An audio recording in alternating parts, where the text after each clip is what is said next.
You are listening to the Hello Sport Podcast. Sweet, we good here? Tell him, King. Jesus Go off Christ. Yeah. Wow, wow. Bit of lip from the kid. What month is it? What week are we in here of fucking working here and he's getting lippy? Jesus Christ. I don't think Cody's said more than 5 words since he's been here, and Willie B's up here fucking... He's opening up though, Cody. No, Cody is opening up. It's coming nice. out of his shell. Yeah, he is. He's got a haircut. Coming out of his tote. He's coming out of his tote. Coming out of his tote. Coming out of his tote. Yeah.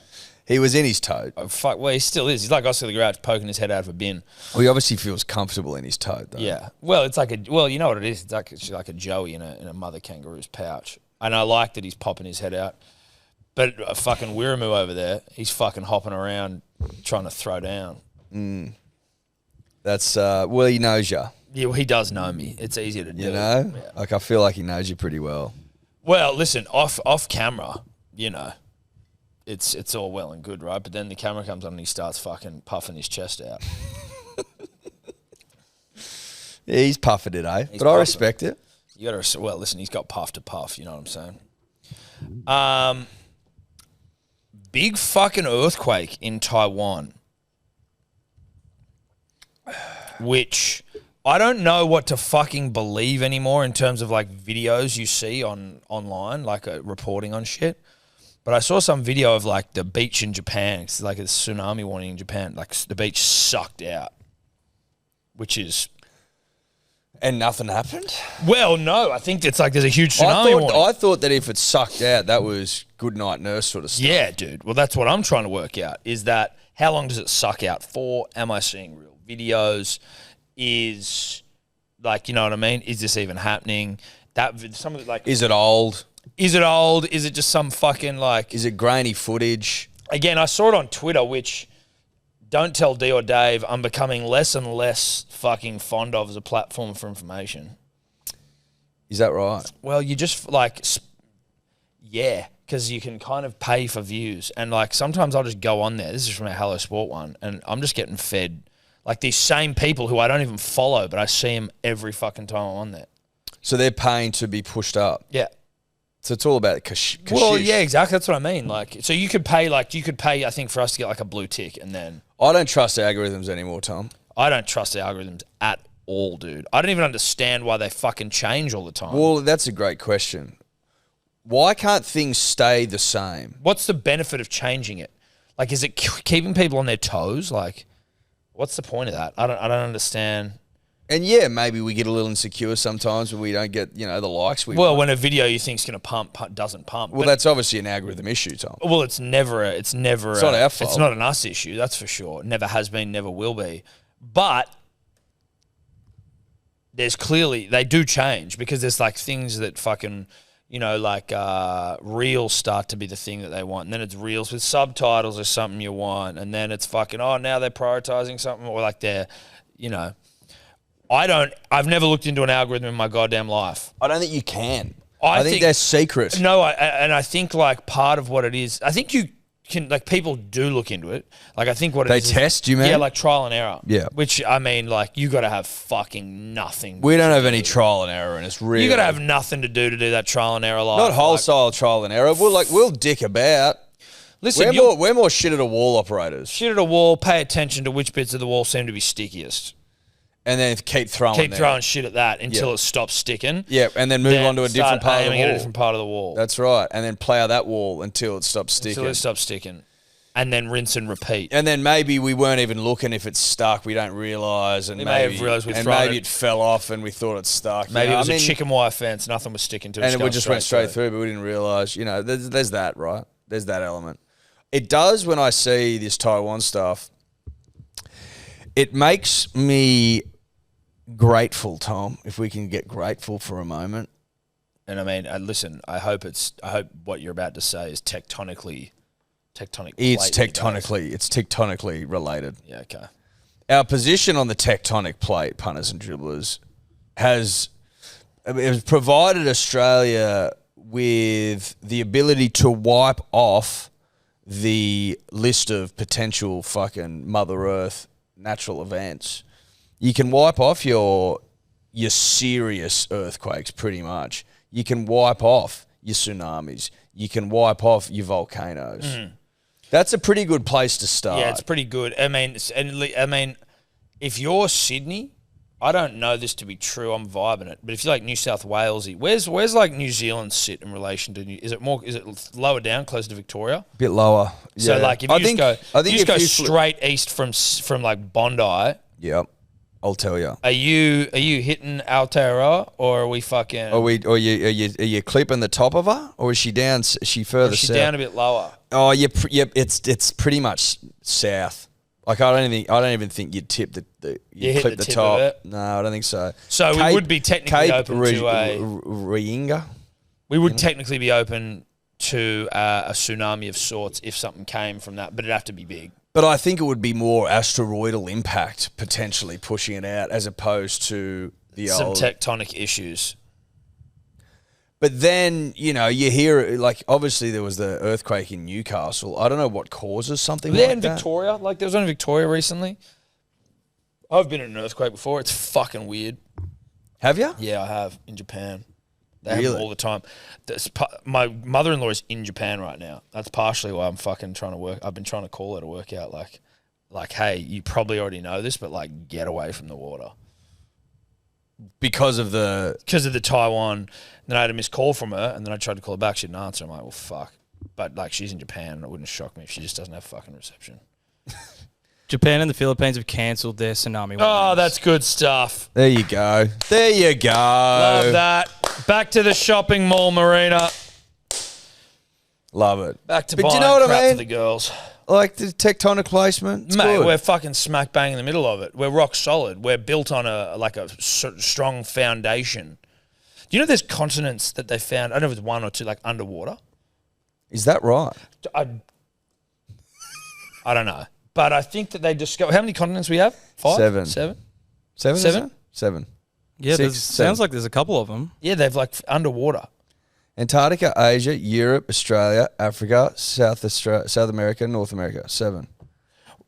Question about this, and this may make me sound a little uninformed. South America and North America connected. Yes. So why are they two different continents? Because of the continental plate. Oh, so it's a plate issue. Yeah. Not a conjoining. And is that because do the plates separate along that fault line, that big bitch that runs through LA and shit, or where's that?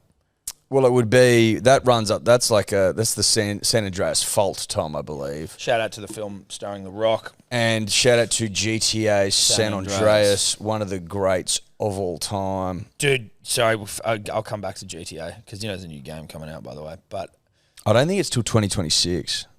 We need to get a release date on that. look at us, dude. You couldn't get more smack bang in front of a fucking. That's what I'm saying. We're just chilling the fuck out. Why does New Zealand get earthquakes? Because it looks here that they're like sitting Oh, on the there you middle, go. like right in the There middle, you like a go. Band-Aid almost. talk shit, get hit sort of stuff. Oh, there you go. I didn't see that. They're right close. through the fucker. Yeah. That's why it's so mountainous. Jeez, we're learning today, punters and dribblers. Jeez, we're learning. Yeah. GTA Thursdays. 6 next year. School is in session, huh? 2025 for GTA 6. I saw no someone- official release date. I don't know if anyone knows the comedian Tim Dillon, but he's one of the funniest motherfuckers in the world. And his fucking podcast is a must listen or watch. I just was watching a video the other day and they're like, this cunt should have his own dedicated radio station on GTA. And it just made me think about those radio stations, Yeah, like dude. how good that element of the Yes. game is. Like there's so much to that game, but just that you can flick through radio stations Flick through. It's.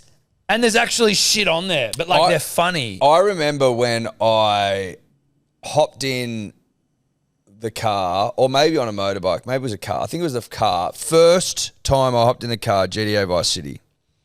I'm fucking jacked for this game, right? I'm like wet for this game, wet for months. Finally get my paws on it around Christmas time, 2002, maybe a bit later.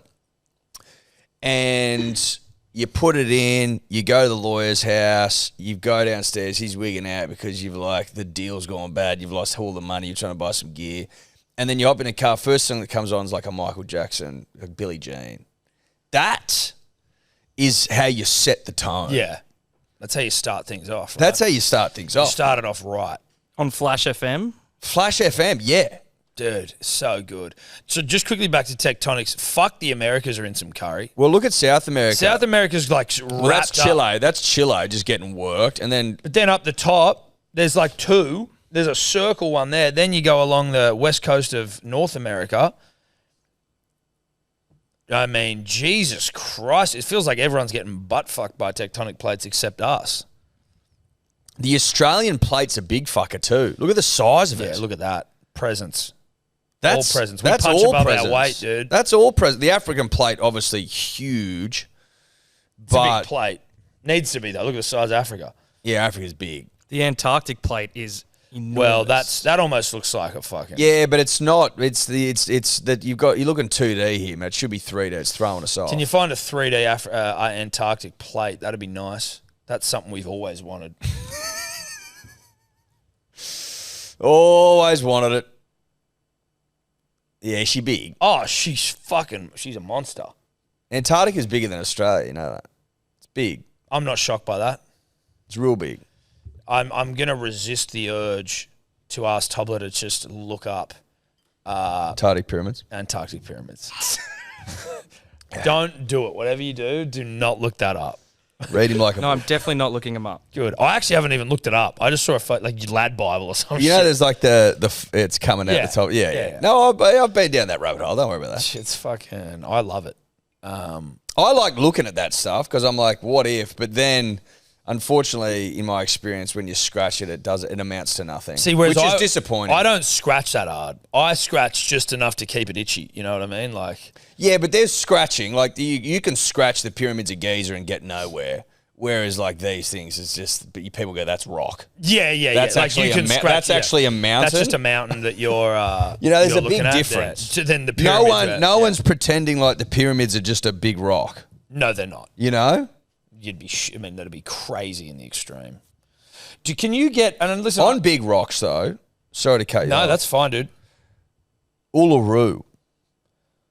Can you get up how much of that fucker is underground? It's iceberg vibes, but off its head. How is that like an asteroid? What is that? Is that an asteroid? What is that? Because a rock doesn't just roll into town and just sink into the ground. Like, what happens? That looks like it's a big asteroid. And apparently most of it's underground. Tobler's about to find that out.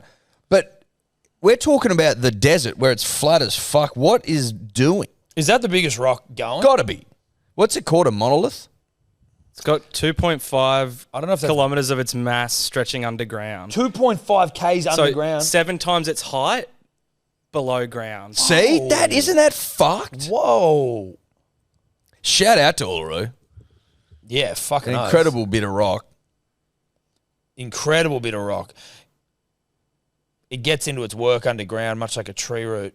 It goes down and spreads the fuck out. Big fan Is of there its work. because it's so flat around it? You're like, this couldn't be like an asteroid. Well, they think they're trying to explain it here. Is that like pebble sandstones rolled down and then it sort of forms up? I don't understand how that works. So it actually goes. It's down like something feeding it. And, Is that how that is feed that? him. Is that how you read that? Interpret that?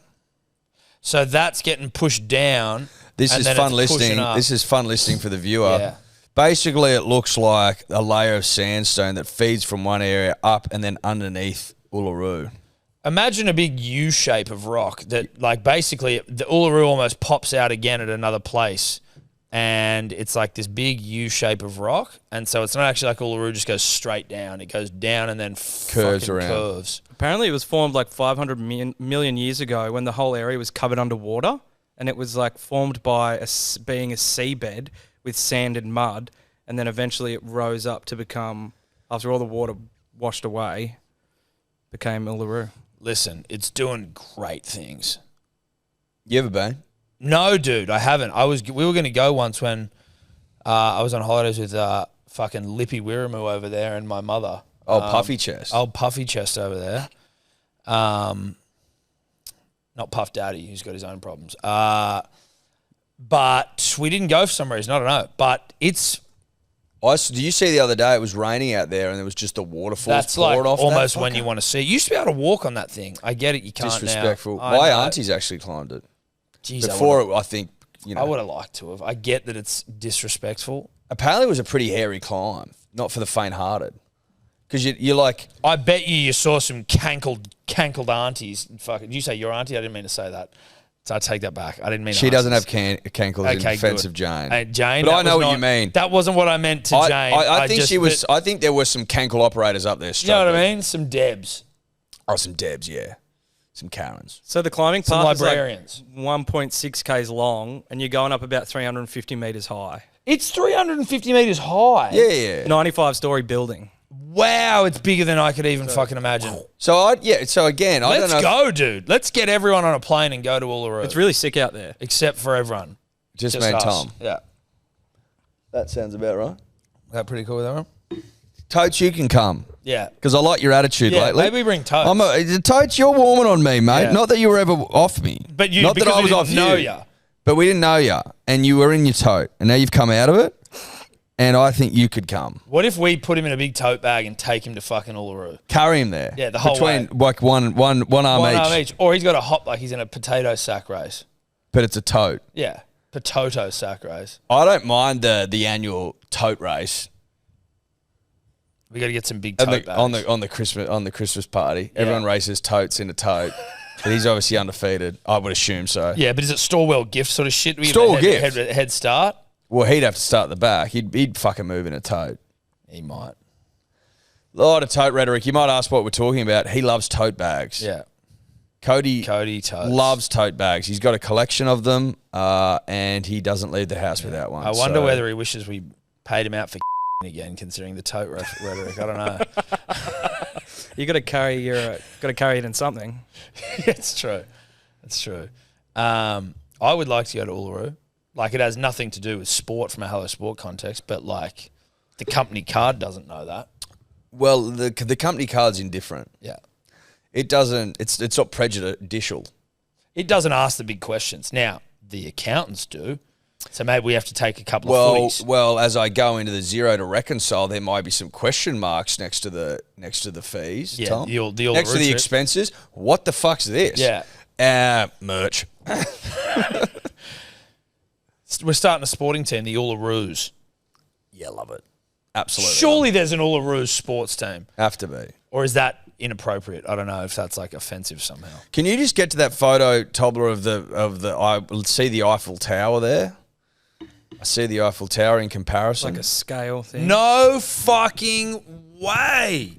It's almost twice the size of the Great Pyramid Mate, of the Giza. Great Pyramid of Giza is getting one of the great workovers. Even the Harbour Bridge. It's like 3 or 4. Harbour Bridge has got is absolutely bitched pounded. compared to fucking... The Harbour Bridge is getting bitched by everything there. What's that one on the very far right? Big Ben. Oh, Big Ben. Sorry, the name right there. Big Ben. My ass, it's big. Big Ben's a pinner compared to the rest of these things. Same with the Statue of Liberty. No disrespect to the great lady. But, like, come on. Uluru. I mean, you've gone to all the trouble of stacking these things next to each other and you haven't given us a meterage, or have they? 348 metres. It's big. It's big stuff. What was the nature of the Indigenous use, I don't know, of Uluru? Like, was it just like Sacred a site. sacred site? I think so. As far as I'm aware. You can go and still, like, gaze at it, though, right? Yep. So No. it holds a lot of sacred sites and stories and stuff on the walls. I've never seen Indigenous artwork, like ancient Indigenous artwork in the flesh. I would fucking love to. The Anangu people believed that it was created by ancestral beings, and they're direct descendants of the those beings. Dope. Can you look up what a scar tree is? Indigenous scar tree. Do you know what it is? I want him to clarify because I don't want to fuck it. But we were out at Max's farm when we went out there before he had his child, the last hurrah, as it were. Yep. And he was pointing out, he's like, that's a scar tree. And they grow it in a certain way where you could, like, strip the bark easier to use for, like, carrying things or, like, boats and shit. Yeah, that's exactly what it is. So do you want to show Tom a photo of what he means? I would be shocked if Max didn't have these fucking facts right. You know what I mean? No, but I was worried about my recollection of it. So they've grown that hole is like intentionally devised. By Yeah, removing bark for various purposes, the scars, which vary in size, expose the sapwood on the trunk or branch of a tree. Oh, so they like keep a wound almost open in the tree. Yeah. I wonder how much of that shit's getting around that you just walk past if you're. Well, I wouldn't have known until he pointed it out. I'm like, oh, But I you see see that. now. You see that around. That's the thing. And I'm not saying it's not that. I just mean like you see that and you walk past it in the street.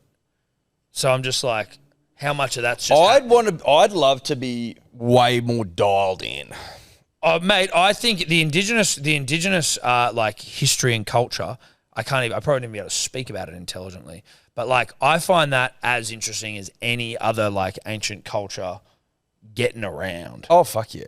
And we don't know fucking dick about it, with respect. I mean, we know stuff, but like in terms of, from my understanding, like when Australia was colonized by those fucking dogs, they just bloody like wiped out so much of their fucking history. Like, Just gone from the record. well, like just even the belief or whatever you would say that like they were just nomadic and they just like So that they were just like really that they were really primitive and nomadic and that they didn't have it like Its story told's not accurate. from our my perspective. limited understanding. That is, I believe that it's like this. They really were given a fucking. They didn't pay much respect to, I guess, the advancement that they had at the time. No, that makes sense. There's a lot. Like fish traps, dude. Can you get up The fish Brewarrena traps? fish traps. Fish traps. They Fucking, think that's the oldest. They theorize, Tom, and I say they as in like we all do, really. You Yeah, know, but or people that they- know what they're talking about. Yeah, not us. The oldest man-made object known, the Brewarena fish trap. Isn't that wild? Can you get up something to explain to me even how a fish trap works? Now I get. Don't get me wrong. I assume it's to trap fish. But So how?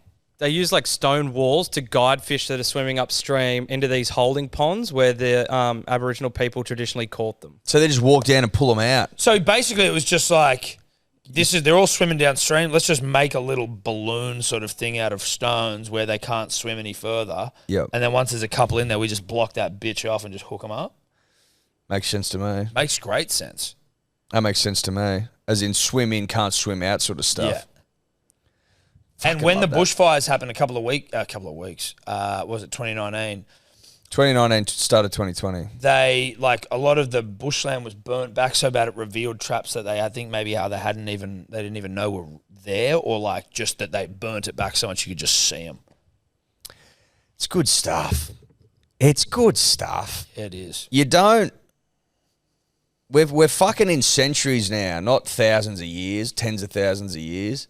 You know, like that length of time doesn't make sense with my brain. No, dude. If you say, oh, they were here for 60,000 years, Indigenous Australians, estimates, what does that mean even as a number? I mean, you can't even think about that. It's hard to truly grasp fucking 100 years, 100. which is a human life. When did the Wright brothers get that thang in the air? Like, what year was that? What year did that thang get up there? 1903. Like, fucking hell? we haven't even 21 years ago. we've been flying for 120 years. That's it. Yeah. We're talking about 60,000 years getting around. Imagine sitting somewhere without moving for 60,000 years, or you could move, but you were just you're just living. You got a little house. Like you get bored after fucking these days. You get bored after 15 minutes. Yeah, but we've lost our way. I know we've lost our way, but 60,000 are the best. I mean, come on. I don't even it's fucking impossible to understand. If you could, We're the oldest living fucking culture. not us, I'm brother. not actually, brother, but the Aborigines, oldest living culture. Is that it? The oldest culture? Like, because how does that work if they think that we originated or humans originated from Africa? Is it The just that oldest they're living descendants of those that left Africa. How does that work though? Well, 'Cause so wouldn't my everyone that stopped on the way, My understanding of that, right, is that they went all the way down to Australia first, then pushed back out?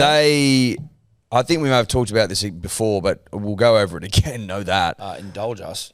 I am of the understanding, Tom, that the people that eventually settled in Australia left relatively early in the leaving of Africa stakes. I think best estimates say that we left once, didn't really work out when we got to Europe, came back, then went again, and they were some of those early people that left first, but just kept fucking moving, relatively speaking, 60,000 years. and basically got down here pretty early in our leaving of Africa. And so they say that of modern peoples, because the people die out, obviously, they've stayed the course. We've definitely also spoken about before that the people of the Amazon rainforest, not maybe all, but certain people, maybe all, fuck it, we can look into that. But genetically speaking, they're more closely related to the Indigenous Australians than they are anywhere else. The Amazon. I tell you what, it'd be we did look at that last time. It'd be an interesting experiment. Would be if you took, and I don't know what the scientific consensus on this is, but if you took a Homo sapien from 200,000 years ago and put them in our schools, would they become a prefect? Would they be indistinguishable?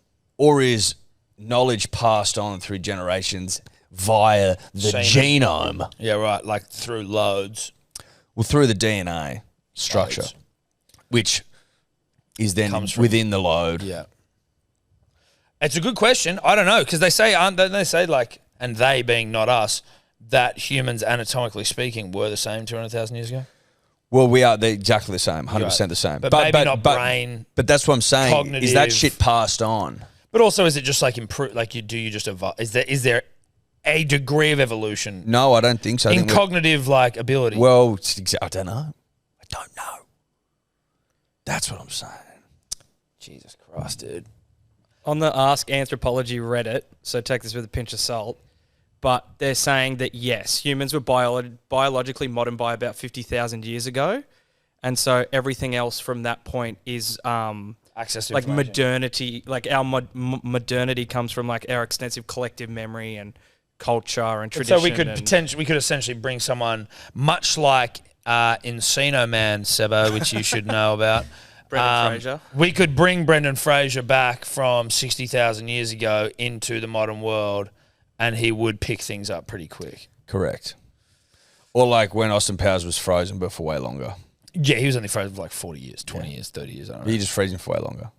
Tom, I don't know if you know this. I know it because I keep a close eye on these things, but I don't know if you know it. What? Be Good Health's got 100 5-star reviews now. 100 5-star reviews. 100. That's 100. That's one more than 99 punters and dribblers. That's 100 more than zero. More than Bradman's average. Are you following along? We've passed the dawn. I'm going to read you the latest one. This was from this morning. Good day is an understatement. This stuff really is the absolute goods. Delicious and nutritious and reasonably affordable. After spending years on other multivitamins and fizzy nutrient drinks, Good Day is a top-of-the-line competitor for the big brands. Competitor? We shit all over those losers, mate. Don't you get it twisted, No, but son. that's the other thing. But we're in there fighting. We're a competitor. You know what I mean? And winning. Yeah, But winning. we're in there. Yeah, and winning. And we're shitting on them. Yeah, correct. Good Day Forever, nutrient deficiencies never, health soon. He's also got a photo, this bloke, of Luke Brooks wearing New South Wales blue. Jeez, Interesting. that's nice. Interesting. Don't mind it. Punters and dribblers, Good Day is a simple and effective way to incorporate a nutrient-conscious aspect of your lifestyle. Would you say that? Nice. Would you say that? Nutrient conscious? Like as in conscious of your nutrient intake. Yeah, you've got your nutritional health. Yeah. You got to be conscious. No, I like that, You know bro. what I mean? No, that was good. Like they say that the stomach, the second brain. Well, they say that. So but maybe also that's sort of- but that's the brain saying it could be number one. It could be, couldn't it? Because the brain, could be up its brain's own biased. arse. The brain's biased as fuck. Yeah, it is. Believe in the gut, punters and dribblers. Believe in the gut. Anyway, Good Day. Go to begoodhealth.com.au to get yourself some there. The code's dribblers. Code's dribblers. For 20% off. Some of you have been getting 30% off. Credit to you. You found a loophole. That's a couple of guys. Who, That might have been an error. so it's actually 20% off. But some people are getting 30%, which is smart. Get it while you're getting good. It ain't there anymore. We fucking worked it out. Well, we don't know for sure. It could still be there. So maybe try. But 20% discount is what you're getting. That's the most you can get. Just know that. Tell you the most interesting fact I know. Do you want to hear it? Yep. So, they call this Is this the most interesting fact you know? that I know, Yeah. personally. Okay. I find this the most interesting to my mind. Okay. So, we all know that there's like multicelled life, which is us, and then we know there's single-celled life, which is like essentially algae and shit, right? Single-celled life was around for a longer than multicelled life. Bulldog Richie. Correct. Now, at a certain point, the best theory suggests, it's called the Great Funnel of Life, I believe.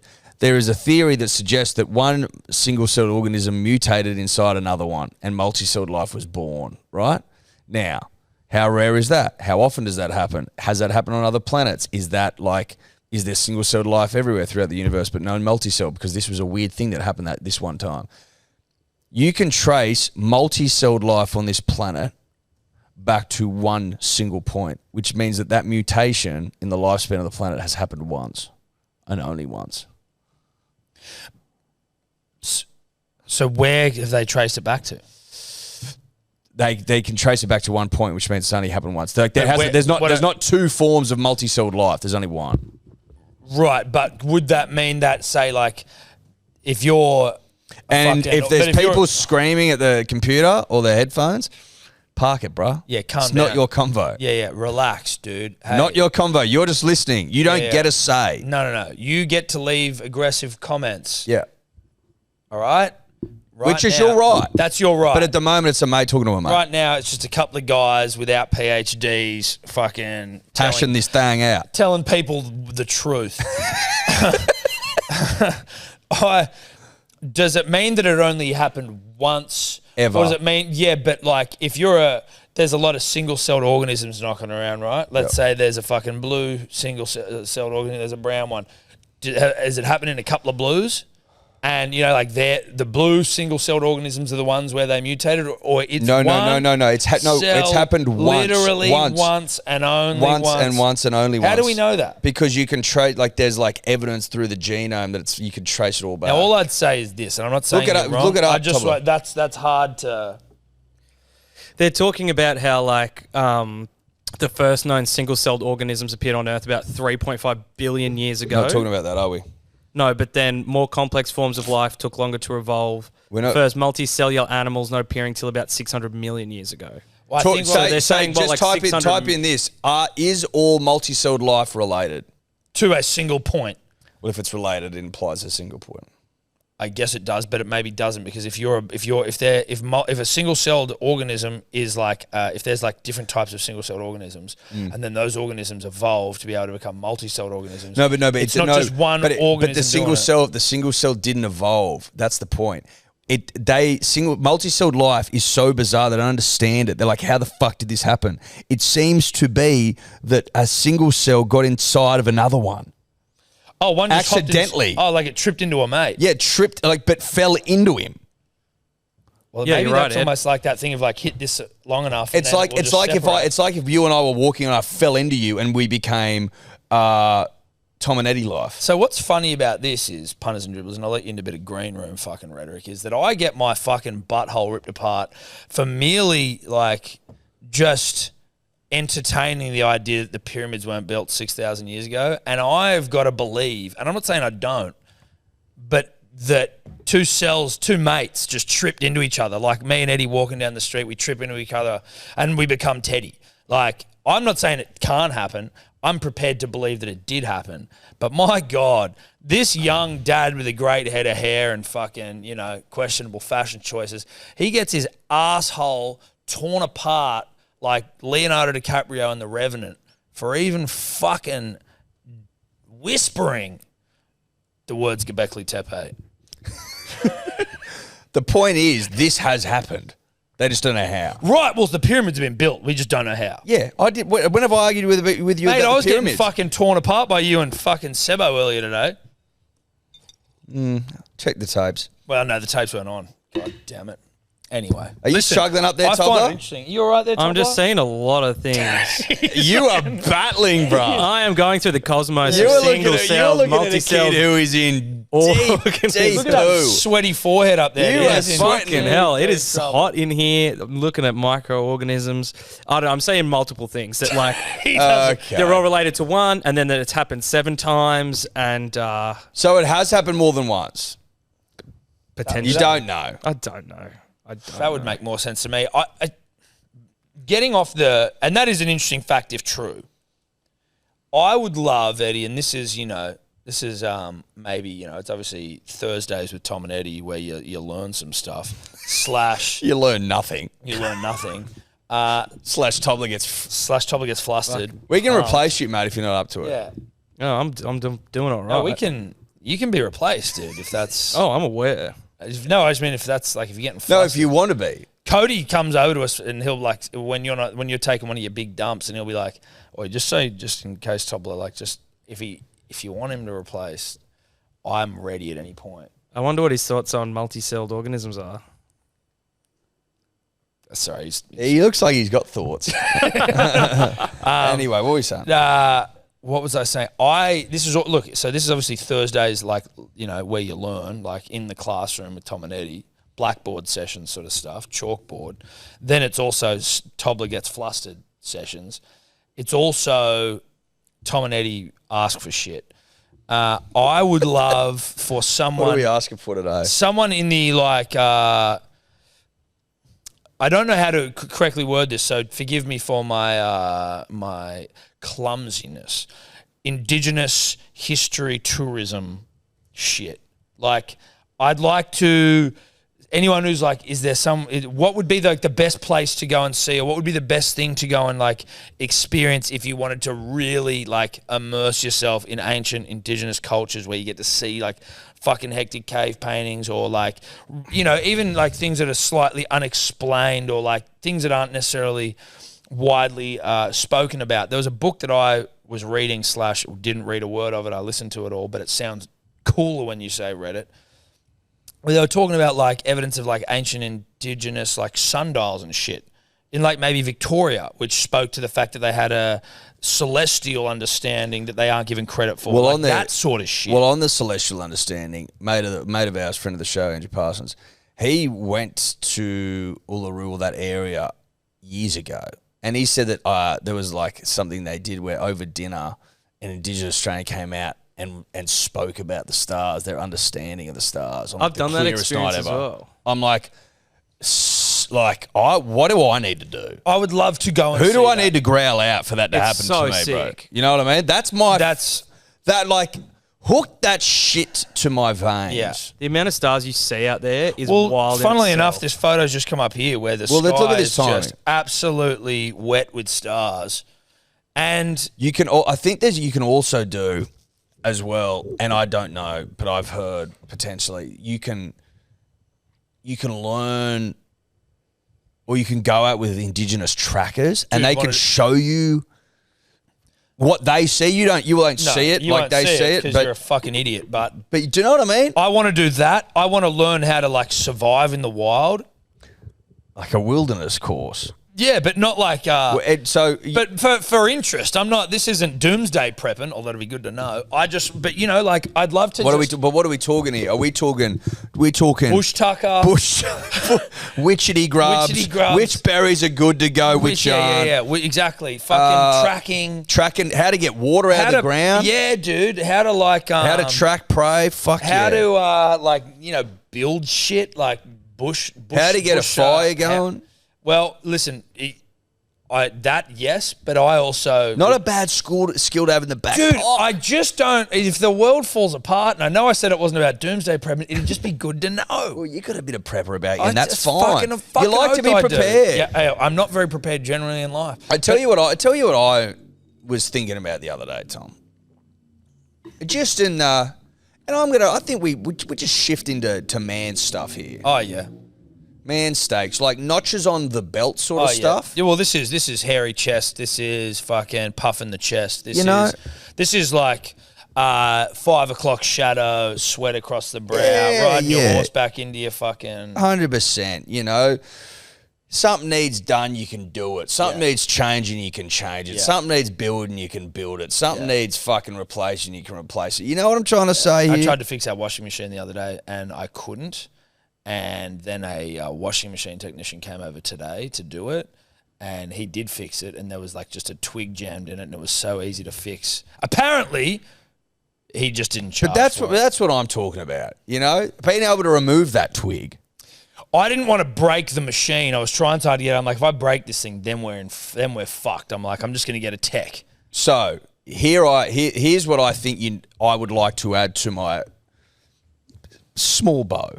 That we're asking for? No, that I want to learn how to do. Yeah, okay. Let's say that you're out, you go over to a mate's house, right? And he's like, oh, I've hired a trailer and I want to move some shit.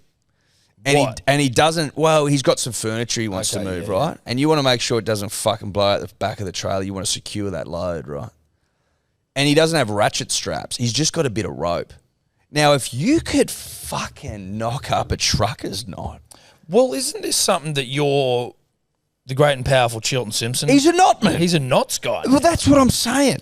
And I look at him and I'm like, you are alpha. Can you get some knot videos up, Tobler? I know that may sound... Do you know how many times Dad's tried to show me how to tie a trucker's knot? Probably, honestly, genuinely, probably 10 times. I don't remember anything. What about when you're standing waiting for a ferry, very coastal here, or harbour-based fucking rhetoric here, waiting for a ferry, and then it's coming in, and you just see some young fucking salty-looking bastard standing off the side of the ferry, and there's a big, like, pylon, and he's just from, like, fucking 7 metres away, just chucks that thing straight on. I'm like, I know you can get good enough at something to be able to do that shit, but, like...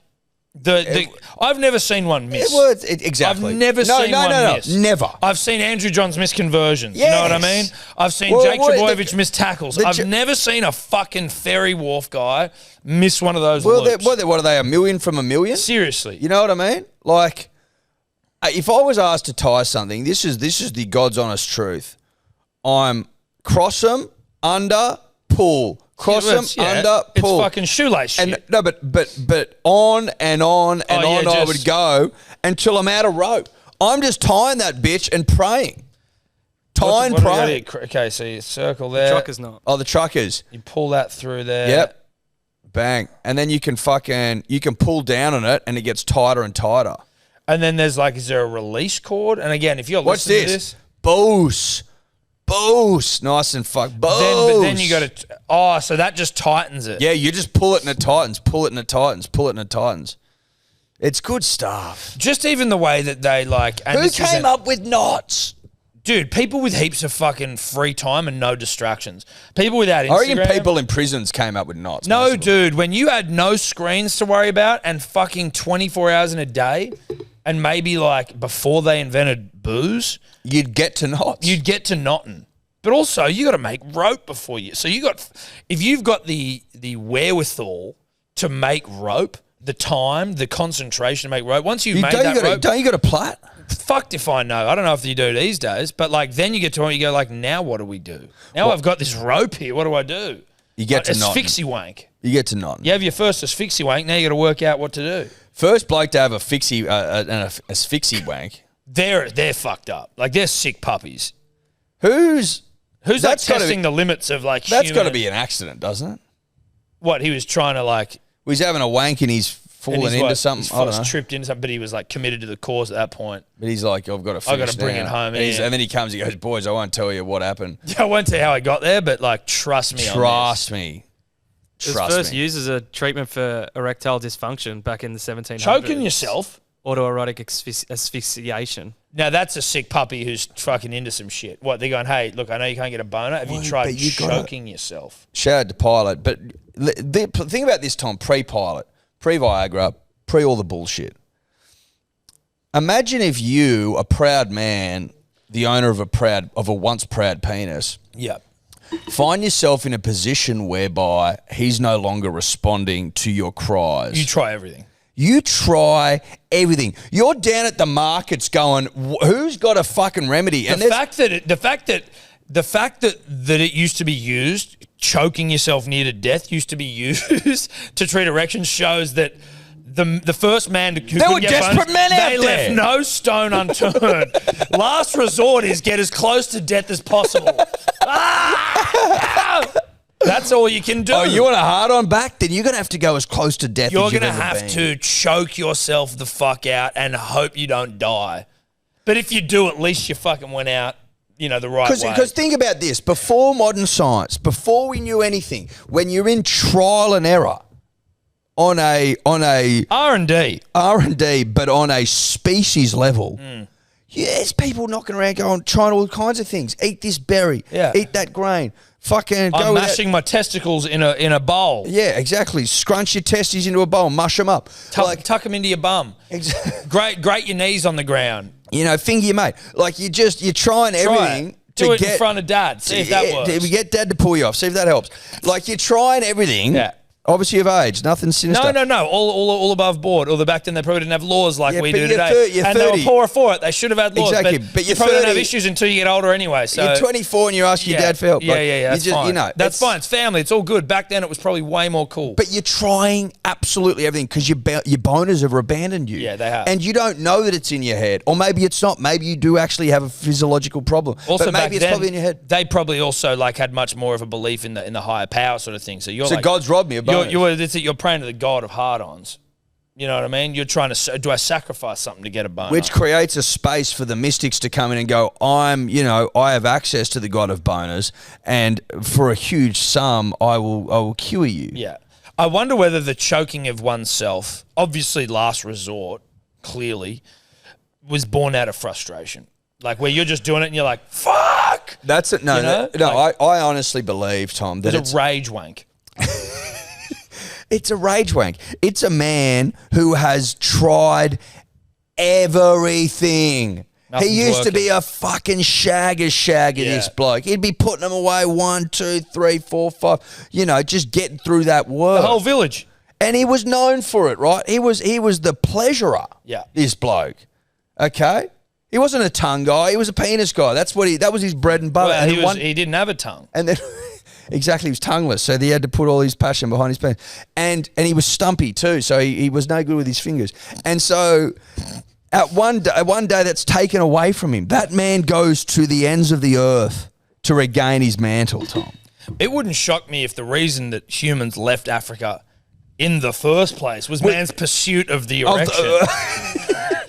To try and find it. Well, they always say that it is a little bit misguided in our belief that we are explorers, quote unquote. It's probably more likely that we were looking for something or we were expelled from a group. So either we were bullied out of there or, like Tom said, we were looking for boner med. Yeah. Oh shit, new climate, new sort of, look at what here, what are those in the tree? They're bananas. See if that gets me a hard on. Nut. Oh, fuck, look at that. There's a red berry over there. See if there's killed you. All right, well, good to know. Yeah, no erections found there. So cross that out. Like, think of the shit we've eaten, the stuff we've done to ourselves, belts included, to arrive at a point where you can just pop a pill and you're hard as a rock.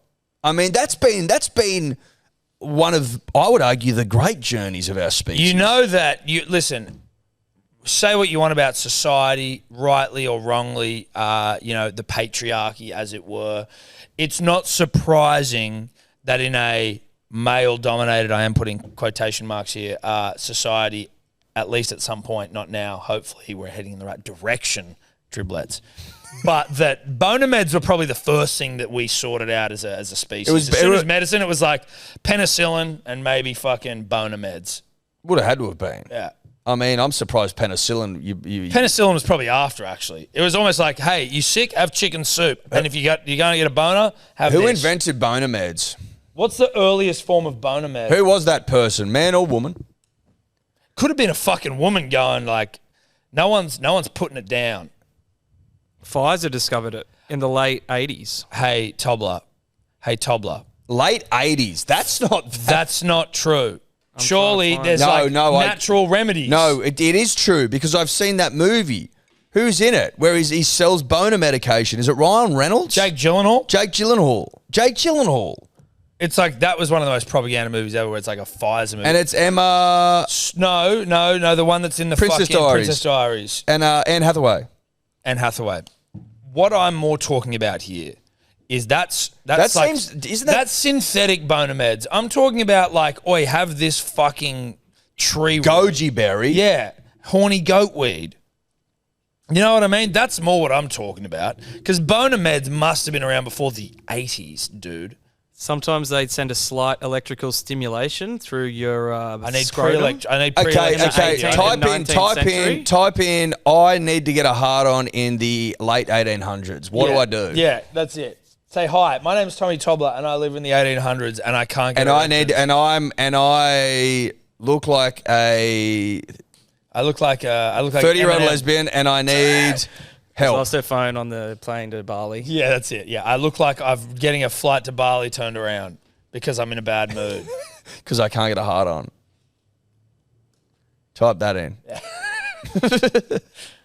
So the first recorded incidence of erectile dysfunction was like in 8th century BC in India. There you go. This is more what I'm talking about, not Pfizer in the 80s. 8th century BC.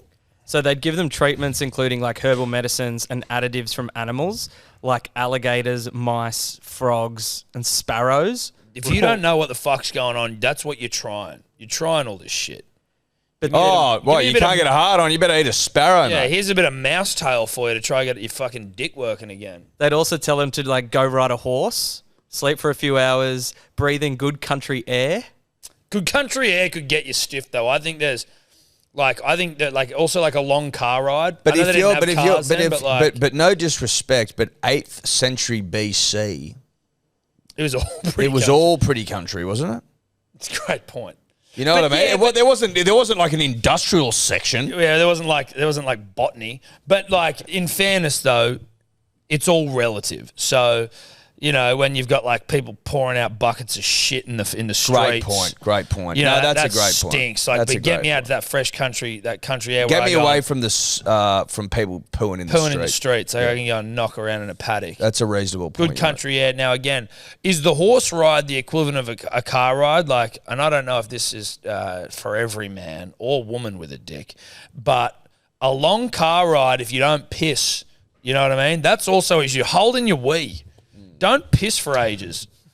You get a long car ride without a piss. You get a ride on a horse, which is probably going to mash your testes. No wee-wee, though. You get off there. Rock hard. Then in the 1800s, there was a doctor Jeez, that you came jumped up forward. with the 800 BC to 1800s. There was nothing in between. We asked for 1800s. No, I'm just saying, long time between fucking... Well, it was I basically think a sparrows lot at of this those point. days animal treatments were tried for a while. It was just sparrows and fucking mice. Just Then sparrows. the most notable jump in the 1800s, there was this doctor that would transplant goat testicles into the men that were suffering from erectile dysfunction. Try anything. You try anything, right? So you would get your nuts cut off and get goat testes added. Or he'd take yours out and then put goat testicles in and sew it all back up. That's what I just said. That's literally what he just Oh, said. sorry, yeah. Essentially. No, Eddie, actually, that's incorrect. What he's saying is you remove the testicles sorry. from the male No, scrotum and you put goat testes in. Yeah, no, I must have missed that bit. Yeah. Yeah, that's I right, must have Ed. missed that bit. You missed That's it. all You didn't good, pick mate. up on that. Not No a big worries. listener. Shit. See, that's, again, you got to be desperate for boners. You've got to be desperate for boners. When I think, can you just stimulate the prostate with a good, honest rugby league fingering? I was under the Or impression... does that just make you come? I was under the impression that the old male G spot, as you're referring to it, Tom, Top G spot. top G, Shout out to Andrew Tate. top G. I was under the impression that was see you later stuff. Next thing for Google, Tobler, if you just tickle a G spot, does a man ejaculate? I'm automatically on the spot. Yeah. Is it a kill switch? Yep. Or do you get hard first? Yeah. You might already have that tab saved, obviously, but if you don't, then please look. Yeah, let me just That's a search Tobler it tab. up. That's a Tobler tab. It is. Big time. I think you have to stimulate it. So you got to flick it. Yeah. Yeah, but that's sort of similar to that thing at the back of your throat when you try to make yourself vomit. I don't think it's instant. What is that bang. thing? What's that called, that dangly bit? And what's it do? What's its job? Well, I think it's there to it's like marshalling the truth, like food through like. Yeah, but don't is it go here. marshalling? I reckon it's all show. Or is it for anyone to go like? Is that what it is? So it's called your uvula, and it's to prevent food and liquid from going up your nose when you swallow. Is that what it's for? So it must fold back. It folds back. Oink. It just slides back, dude. Oh, fuck, It also it's helps- smart. What a smart What a thing. smart I little would go, hey, fucking- I take everything I said back. Yeah, the you uvulas- are elite. The uvula's getting into its work. Oh, I'm a big fan every of the day of the uvula. week. No, I'm a huge fan of the Every uvula. time you How did swallow. how did I just nabra the uvula like that? I will say though, considering our penchant for asking dumb questions and going down weird tangents, this podcast has been particularly fucking stupid. The fact I've never known what a uvula does is actually disappointing. To use a term that I hate, but it seems appropriate. I was today years old when I fucking realised what a uvula does. Yeah, dude, I hate that saying as well. But you are correct that I was and we were today years old. Did anyone else know what a uvula did? No one did. No one's no thinking. Nah, no one's asking the right question. No one's asking the right What's question. a uvula do? We stare at uvulas all day Yeah, long. we do. All day long. All day long, we just ignore We're it. too obsessed with dicks and clits, and Yeah. I know that this podcast is a reflection of that. But Yeah, but now we're having a let's look start at pumping up the uvulas. uvula. Yeah. No, I'm with you. Yeah. You know what a uvula is, Sebo? Nah. There So you go. You do now No if one you were does. listening. Which you probably weren't. no one does. Disappointing. We were just talking about something there, though, that I wanted to, and it was uvula-based, or it was something around uvulas. Prostate? Male Prostate, G-spot? flicking prostates. That might have been it, really, flicking the What does the prostate. prostate do? There's a lot that I really don't know. Yeah. And to be honest, I'll probably forget a lot of it. You So know it what I mean? produces a fluid that mixes with sperm from the testicles to make semen. Okay. Oh, so it's So knocking that's up where semen. it's where the Tasmanian chocolate factory of sorts. It's where it's fucking made, you know, Can we get an estimated time of arrival for that? An ETA? on the chocolate factory. Yep. Also, what I'd like to do in a hope to push the conversation and the culture forward, You want to get away from flicking blokes' prostates? no, not at all. Quite the contrary. I'd love to. I'd want to know like how many flicks does it take. It couldn't take more than 5. Well, I don't know. Is it a prostate by prostate basis? Well, I was under the impression that was a kill switch. So if you need to flick it more than 5 times, then it's not a then kill it's switch. not really. It's not a kill switch. I've got to work my It's not way. a kill. No, it's not. It's a male clit then. Yeah, it is. Needs work. You got to earn it. Apparently, it typically requires 2 to 10 minutes of intercourse to reach orgasm from the prostate. I'm talking about a doctor. No, I'm saying if I get Dr. Charlie, I if I thought- get Dr. Well, if you go Charlie in there Bly, for friend of 2 the to 10 show, minutes. and he's got his fingers in my ass, like how long does my good friend Charlie need to be going at me before I See, someone told me this before, like once. Again, I say someone told me this. I don't know if someone told me this. It's just in my brain. It could have been planted there by aliens. I don't know. I heard once that if you go to donate semen, right, and you can't do it the old-fashioned way, there is an option whereby you get your prostate touched and Bob's your uncle. By whom? Do you have control over that, or is it like a I would imagine a lucky doctor. door prize? Well, I don't think you can pick who does it. But like, if you're telling me that Dr. Charlie Bly, who probably doesn't want his name associated with this, Well, let's just make a name up, like Dr. Charlie Bly. okay, we make a name up. This is a made-up name, like Dr. Charlie. I don't Bly. know any. No, I don't either. But are you telling me that if I'm in a hospital or a semen donation center, Yes. a semen center, Yes. Where you get paid to donate loads. yes, I'd look up how much you get paid per load, please. Is it in the thousands? Because I don't know if you can do it in Australia. In America, Because it's a big big business. call. No, Like, but I'm sending my cum America, to get fucking turned into humans. Like, I better get paid for yeah, this. in America, it's big business. Is it? I believe so. But is it big business for the person who's coming, or is it big business for the cum? I think the bloke who's coming gets a free feed and a couple of hundred. Listen, if you were hard of a fucking earn, you'd probably have to do it, right? Well, that's what I'm saying. Yeah, but it's not like life. If you're living under a bridge and you get a feed and a couple of hundred, every time you fucking spank one out. seems like a noble brain. But then also, like, are they a bit snobby about what sort of sperm they take on? You know what I mean? Like, where are you living? What are you doing? Are you freebasing fucking cocaine? Okay, like, Right. maybe not for us, you know? Good point.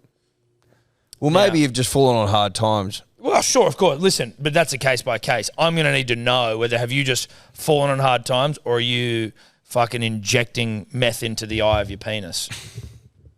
Which is a fair question. Well, it's a reasonable I don't ask. think that's a discriminatory question there. No, it's a reasonable ask. Now, what I want to get back to, hold on, Tobler, give me 1 second here.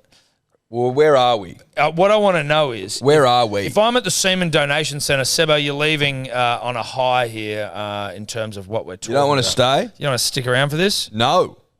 I heard a nah. Yeah, I heard a real fucking hard no there. Well, you can fuck off then, Yeah, mate. get out. JoJo style. If I'm going to donate semen, Ed, Yep. or you're going to donate semen, Yep. and Or we went down together. we went down together, bros, you know, just donating loads. What if you're having trouble and they're sending someone in to fucking flick your anal bean, as it were, Yep. to put it really, really nicely, are you telling me I've got no choice over like who is coming in to do that? I think that if you The idea of being brought to completion by let's make up a name. I'm taking for a walk a memory in my brain, and I'm doing it with my old mate Tommy Berm's son of. I was under the impression, this is the way that I interpreted the information, that you were in a last chance resort. Last chance saloon. Saloon.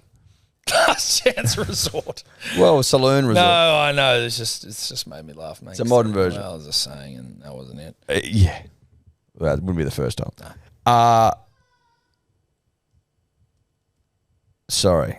I was rudely interrupted by a child yelling outside who's sort of caught me off guard. Well, it's still going as well, and this is the wrong time. I mean, for control you your kid, right? Yeah, wrong time. What I was under the impression of, Tom, if I'm walking out my memory, is that this was a last chance saloon, right? Or resort. Take your pick. Sure. And you, in desperate need of that sausage roll and the couple of hundred, were like, I need the doc to come in here and finish me off. Right, by any means necessary. Yes. Now, I don't think that implied that you could take your pick of the staff there to get the job done for you.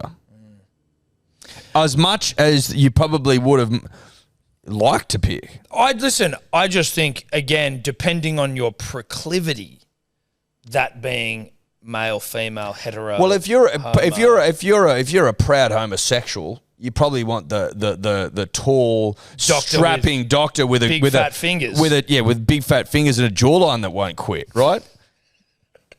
And a deep voice. Yeah, and a deep voice, and he's 6'5" and he'll throw you around. Like, yeah, you probably want that bloke. And then you've got fucking Karen, who's she's dainty. A woman. Right?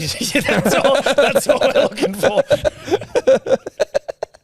Yeah, that's a prerequisite for us. Yeah, she's female. Listen, that's what I'm trying to work out. Do I just take a more feminine touch? Do I have that option? No. No, you don't? Or you don't? How much do you get paid? What's the going rate? You can have your spouse or partner help you out with the donation. Yeah, no, but if you're a homeless man under a bridge sort of vibe, or if you're just a solo trying to earn, it's the equivalent of like an Uber driver trying to earn a bit extra cash. Yep. On the side. In America, how much do you get? You get like $70 when you initially give the donation, but then $30 when it's released. You get $100. In Australia, you don't get anything. No, I knew you didn't get paid in Australia, but I'm shocked that it's $100 in Yankee. I'm not shocked. I thought it was like $300. But it looks here that you have to do it multiple times, I think. So Well, you they can want to test your earn purity. anywhere, and then I think they need a certain amount as well. Yeah, dude, you're not getting paid shit. But can you go in? Okay, well let's get the calculator out. Let's whip the calculator out. If you are a big nutter, or you like pleasuring yourself, Danny Nutley, and you aren't one for the 9 to 5, but you like having a beat, and you get in there 3 times a day. Now, minimum 3 times is huge. Well, morning, lunchtime, and then in the evening time, you're minimum 210. Yeah, right. But what? But like how many? Like 300. You how win that- old are you? Because those sort of numbers are, You're 20 are early 20s. You're 21, and you don't really know that, and you don't want to get a job, and you don't know how fucking brutal. Firstly, you don't know. but you don't give a shit. You're you like don't whatever. care. But also, like, you don't realize that you're going to have like 100 kids. You don't care. You don't give a shit. You're just a young kid who just likes to go out and rip and tear. And to pay for that, he's getting off loads 3 times a day, and he's making, let's say, at worst, he's making 1,050 cold hard cash. At best, he's making 1,500 cash a week. So what's that, an annualized salary? If he's doing that, let's assume that he has 4 weeks off because he goes to Europe and he gets into his work. So he's walking 48 weeks, 48 times 1,500. This is cash, punters and dribbles. He's making 72 grand cash, which if I can just get a pay calculator going, and I will, a PAYG Australian calculator just to get some fucking, just get some numbers. I think Because that's before tax. that's in the pocket. 72 in the pocket. Well, 72, if I'm assuming he's getting paid cash, this bloke. What, are they paying cash over there? Well, I'm assuming. You can't tax. You don't tax the fucking load. Let me assume he's getting paid tax, Tom. Don't get in the way of a bit of fun. Okay, cash. This is Okay, cash. so if you make 100 grand, right, you get paid, 75,000. So you're on about 98 grand as a salary. You don't get super, And you're not, but your penis is. but yeah. And whatever arm whatever your dominant hand Call is. it 98,000, take home 72,000. Yeah. Okay. For nothing 3 times a day, 5 days a week, 48 weeks a year. 3 nuts a day is where I'm trouble. That's the only thing that I think you're gonna need to have you're gonna need to spend. Only 5 days a week. You're gonna need. So that's a work week. So on Saturday, Sunday, you need to get that dick into a sauna and pamper and get it recovered. You get it wrapped. You'd have to get it wrapped in some sort of banana leaf, Yes. some sort of a healing remedy. Yes. Face mask. Yes, almost like a wrap of aloe vera, Yeah. Yeah, okay. which has healing properties. It does. No, it definitely does. Now, I was saying earlier, I had an initial... Jeez, that's not bad money. if you can manage 3 loads a day. 20-year-old kid with a bit about him. Yeah, that's no money. That's money for jam. Punters and dribblers, Mums and daddies. we are brought to you by the best betting platform on planet Earth. That is Ned's. I've got to be honest. Can I be honest, everyone? Daddy's back. Had a great win on the weekend. Daddy's Now, not back, but you've got to bet. I'm back a little bit. You are back marginally. I'm back more than I wasn't. I'm back, baby. I'm back. Tigers into Olam 2 or more. You're welcome. You would have been able to find that bet on my profiles tab on the Ned's app. Also, Jesus, I tell you what, as a collective, I don't know what we'd be known as a collective of punters, probably punters. Yeah. We were staring down the barrel of absolute donuts. Yeah. Until then big Tommy Burns comes in, Yeah. $30 to 1, delivers in spades for the boys and the girls. Now, if you didn't know he had that bet on, you should be watching About Even. But also, you could have found that bet by following Tom on the profiles tab. So you follow Tom, his bets come up, you go, ooh, interesting, Tom. Yeah. I might copy that bet and I might put it on myself. That's the beauty of Ned's, revolutionary, ahead of the rest. Yeah. Best in class sort of stuff. Yep. Make sense? Yep. Following along? Yep. Go Neds. You win some, you lose more. For free and confidential support, call the number on the screen or visit the website. Now, is there any questions we've left on the table for you that haven't been answered there? Because I would like to throw out something else. The most interesting fact I found about the development of autoerotic asphyxiation was it came from watching people getting publicly hung back in the day, because these people would get hung and then they'd develop an erection after they died. Oh. Otherwise known as a death boner. A death boner. Oh. And so That makes sense. That's so dark. They've gone, hey, look what happened to those people we were hanging. Let's maybe try and do that without killing ourselves. occasionally they'd ejaculate as well. You know what? Silver linings. Not a bad I way to guess. go Yeah, out. like what's that about? Why do they think? Is there a medical reason behind why you come when Because you? it's like the really sudden movement on the back of your brain, the cerebellum. And the cerebellum is like there for coordinating movement and balance, and it's like a little brain, they call it. So it's some reaction to do with like the sudden movement on the back of your brain. School is now in session, punters and dribblers, and you're learning. No one knew that they were going to learn that today. No one knew what a death boner was. No one knew that people were nutting as they were hung. Like, that's dark, but It's did you very know that? dark, but it is like what we can't talk about the truth. It is what it is. That's what happened, and that's where they got the fucking asphyxie wank from. And obviously, the asphyxie wank's probably helped a lot of people come, and it's fucked up. It's gone. It's It gone actually, wrong can I be times. honest with you? That has cleared something up for me. About like why we're doing it. Because even though we were walking it out before that there's people that are desperate to get bones and they'll try anything and that's where they end up. I'm like, it's still a pretty big call. It's a punchy call. It's a big but call. at least if you see, and obviously, you know, listen, back in the day they used to hang people in the town square, and if you see the old fucking robber Bill, badass Bill, whatever the fuck his name is, getting hung. Badass Bill the burglar. Badass burglar Bill getting hung for his crimes against the town. And as he leaves this celestial plane, he gets a big fat and blows a load. You go, well, I haven't had a boner for a long time. There's something in that hanging business. Obviously, I don't want to die, so I'm going to get to as close as possible, and then glory days. Now, in an attempt to move on, Tobler. I think that's smart. Apparently, someone sold a Pokemon card for $6 million. Rugby League dollars. Charizard, maybe? I don't know. Who my bought Pokemon cards. I don't know. I saw this. I've deep dived sort of into this a little bit. I don't know. Stuff like this piques my interest from time to time. I was under the impression, could be wrong, probably going to help out, that the most expensive card ever sold was actually sold to Logan Paul, and it was an Illustrator Pikachu. But then it was fake, wasn't it? No. I thought he bought a fake one. He bought fake. So like first generation or first illustration or whatever they are, Pokemon cards in the boxes ready to go. He bought like multiple packs of them for millions, and they were fake, as opposed to one card. And he did he wear that card around his neck? The one that he actually bought? So the Charizard that he bought when he fought Mayweather, he walked out with the Charizard around his neck. Now, there is a classification. I sound like a nerd knowing this. There's classifications like PSA, but then there's like another classification. There was supposed to be only 1 or 2 out of 10 ranked Charizards on the planet. He ended up buying one off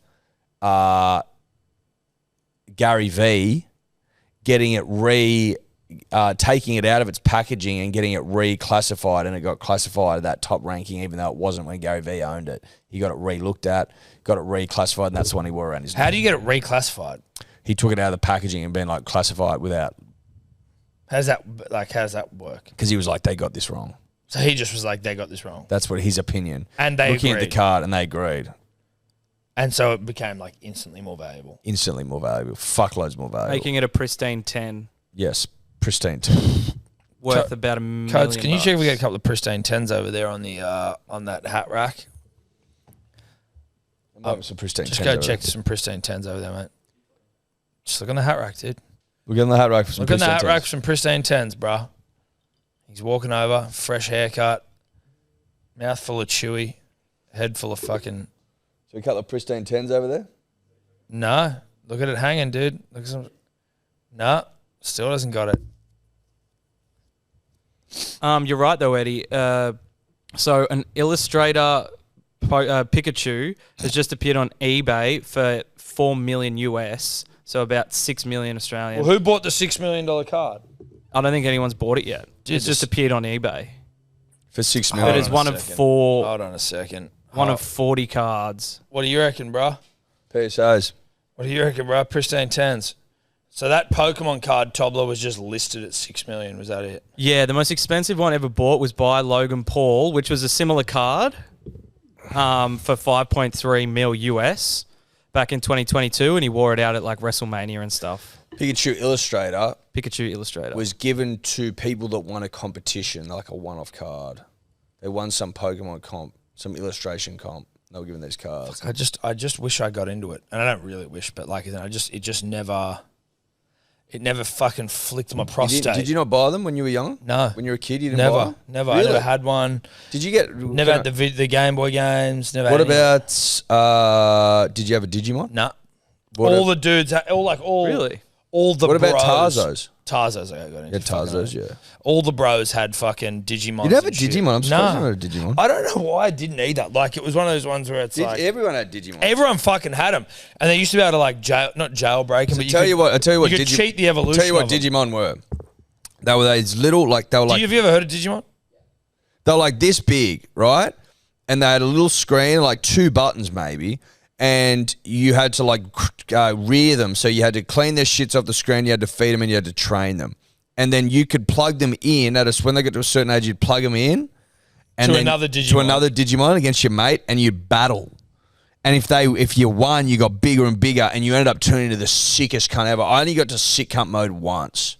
Because I used to have to start taking it to school and cleaning his shits during the day. Why? Because you couldn't do it at home? Because if you left it at home, his shits would pile up and he'd die. Oh, see, listen, the Tamagotchi was the same thing, and I didn't have one. My sister had a Tamagotchi, which is just like, you just looked after like a cat. Very similar. And you didn't battle. That was the difference. Dude, plugging the Digimons into battle was so sick. Now, in terms of like what you could do when you battle, like what's the fucking... You would pick like up and down and stuff, I think. So it's not... I could be incorrect. What That could be incorrect. What is the screen res on a Digimon? It's like That. it was no, but what I mean, is there like a term for it, like a You said that orange one, the green screen? That's the one I had. Just there. They were fucking shit house. That one. Shit house? No, as in like the screen resolution. I'm not talking about what they 32 like, by 16, I think it was. They look like a bit of fun, but like I honestly don't. I just didn't really give a fuck. I don't know. But from my perspective,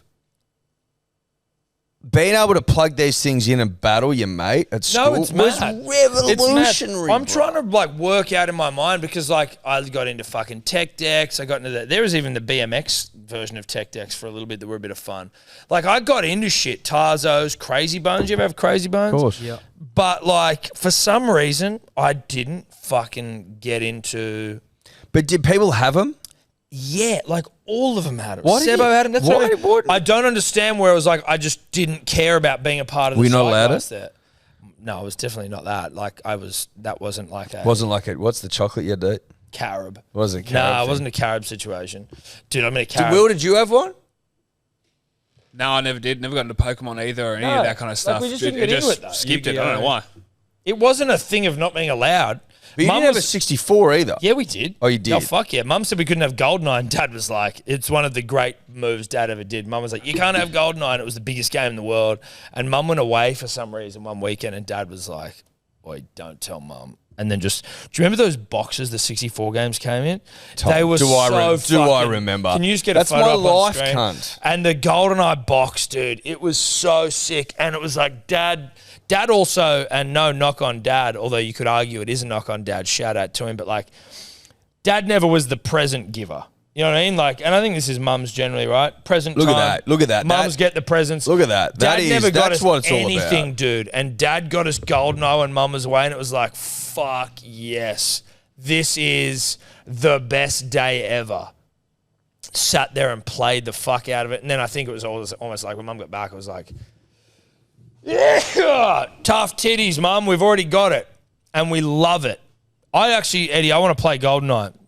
We should get that out for the stream Thursday night. Yeah, no, I will. While Eddie's looking for Goldeneye right now. We've got Joyride, who is on the latest golf match play that we have on Breaking the Yips, and the great and powerful hitman Archie Hamilton of Batuta Advocate fame, Bigwig fame, Clancy Overell fame. They're joining us for the stream Thursday night. What is it? Broncos Storm. Broncos Storm. But dude, I wouldn't mind playing a bit of Goldeneye post game tomorrow night. I wouldn't mind. Can we do like streams of Goldeneye? Yeah. How many controls we got, Ed? 4? Pretty sure we had 4 when we were playing it last year. Goldeneye's missing. This is a problem here. Who's stolen it? Which one of you fucks has stolen it? Check the totes. I've got Mario Kart 64. Great game. Did you pack Goldeneye? No, we haven't. We've never played it in here. I have Goldeneye. Well, I know, but I'm saying we haven't played. Why would I bring one? What I'm saying is we haven't played it in here, and Goldeneye isn't here. So work that out. Where's Goldeneye? Where's Goldeneye? Where's Goldeneye? Where the fuck's wish I knew. Goldeneye? I don't know. Hey, I went I over would there also like to play. and I picked up Mario Kart, great game. Smash Brothers, great game. Pod Racer, Kere. Although I will say No, this. is that the Star Wars? Yeah. That was a good game. No, listen. It was a good game. It was a good game, and also I have a really soft spot for Pod Racer. You might ask, why, Edward? Why? Why do you have such a soft spot for Pod Racer? Because my first Nintendo 64, you'll remember, if you're from our vintage, came in a big box, like a big box, a man box. And you could either get like the original one, or if you're a bit later to the party, as I was, through a serious amount of begging, I was allowed the keys to the 64 castle. They would come with games generally, like, oh, this is a Pod Racer box, not branded Pod Racer, but you get Pod Racer in it. Right. So I had a Pod Racer box, and I got it for my birthday or Christmas, and I knew where Mum hid it, and I would go in every day, sometimes twice a day, and just stare at that box, bro. Stare at that fucking box.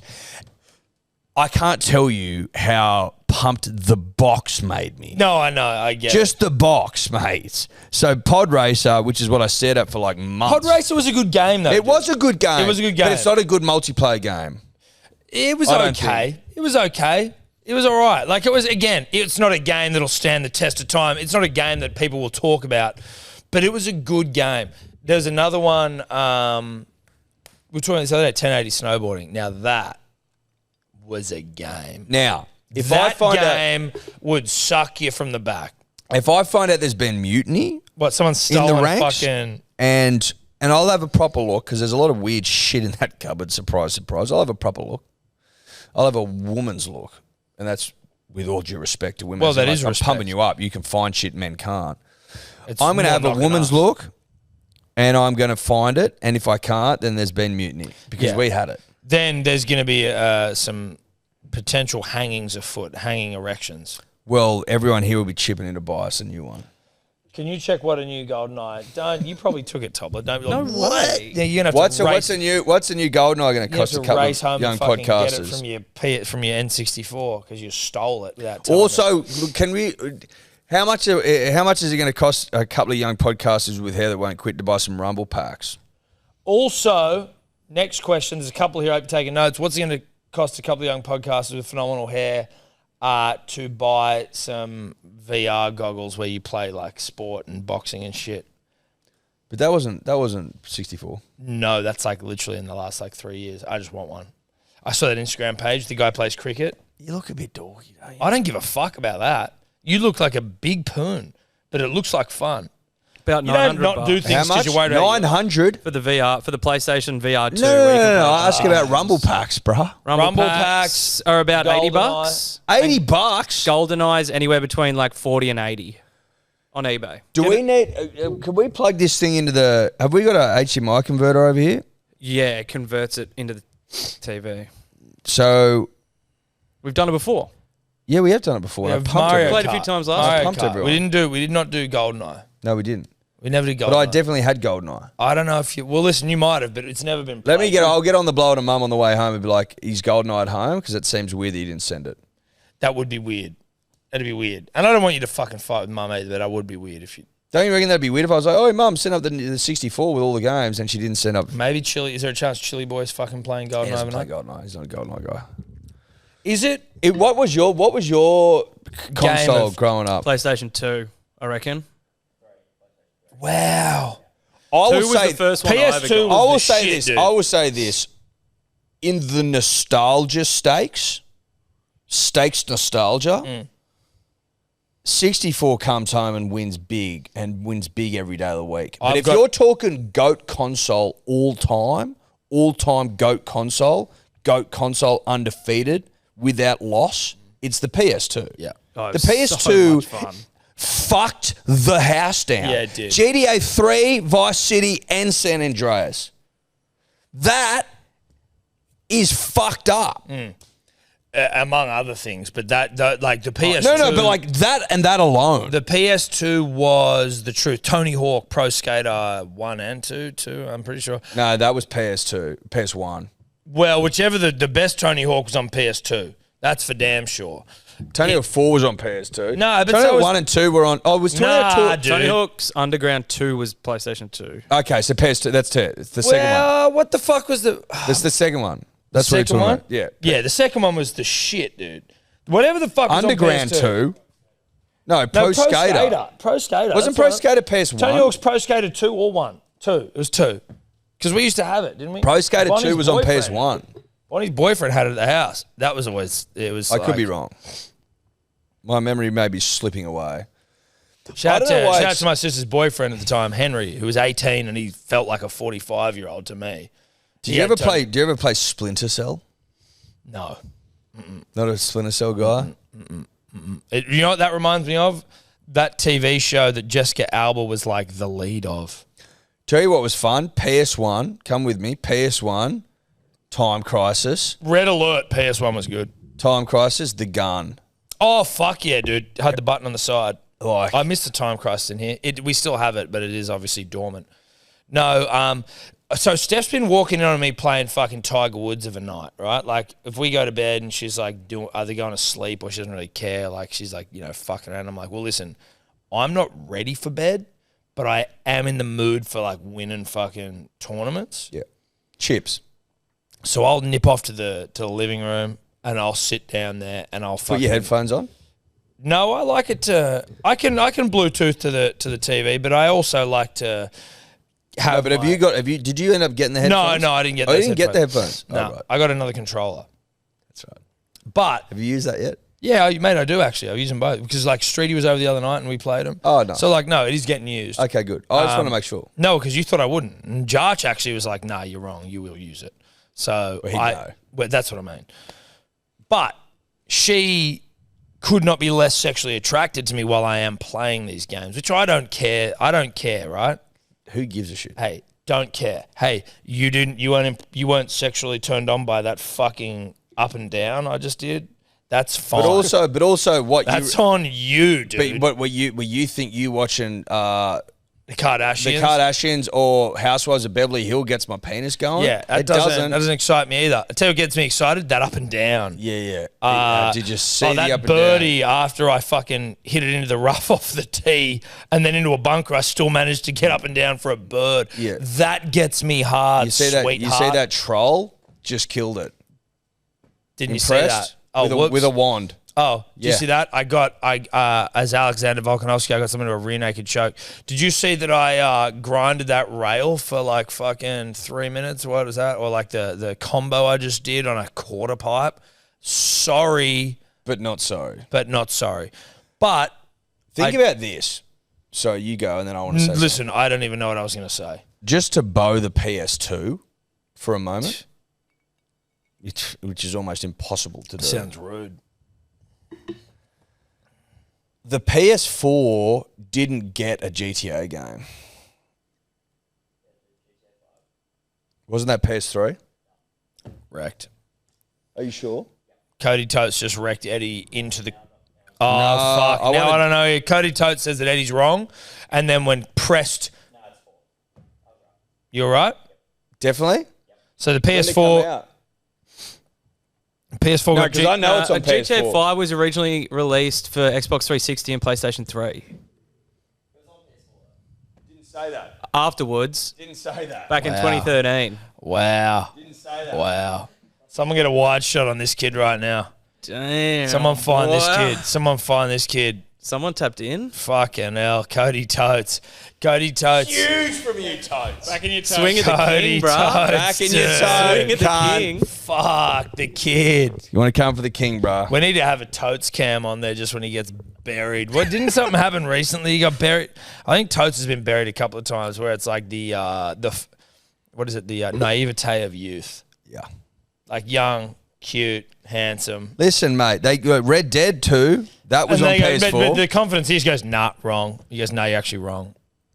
No, you're wrong. But double down as well. Double down. He goes, no, you're right. And then, Yeah. then goes, wait, no. But then I right. knew that you were looking up that you could get GTA 5 on PS4, which That you wasn't could. the point. That wasn't the point. You can get it on PlayStation 5 if you want. Yeah, dude.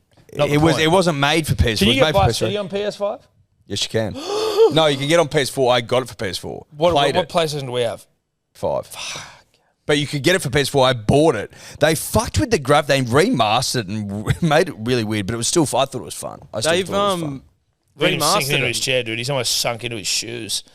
He sunk it. No, he sunk down after that loss. You dude. sunk after He's that dropped L. an inch or two after that loss. Admit that L ruined you, bro. Yeah, dude. He's sunk Come all the way on.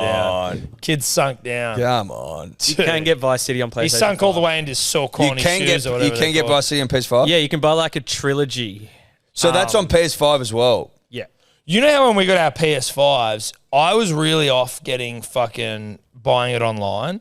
As in, like, I liked having the disc. You know what I've realised now? Yeah. Disc is for fucking pussies. Well, the thing about the disc I don't want to is, have to get up and change discs. But with this, if I can speak freely about the disc, I'm going to allow it.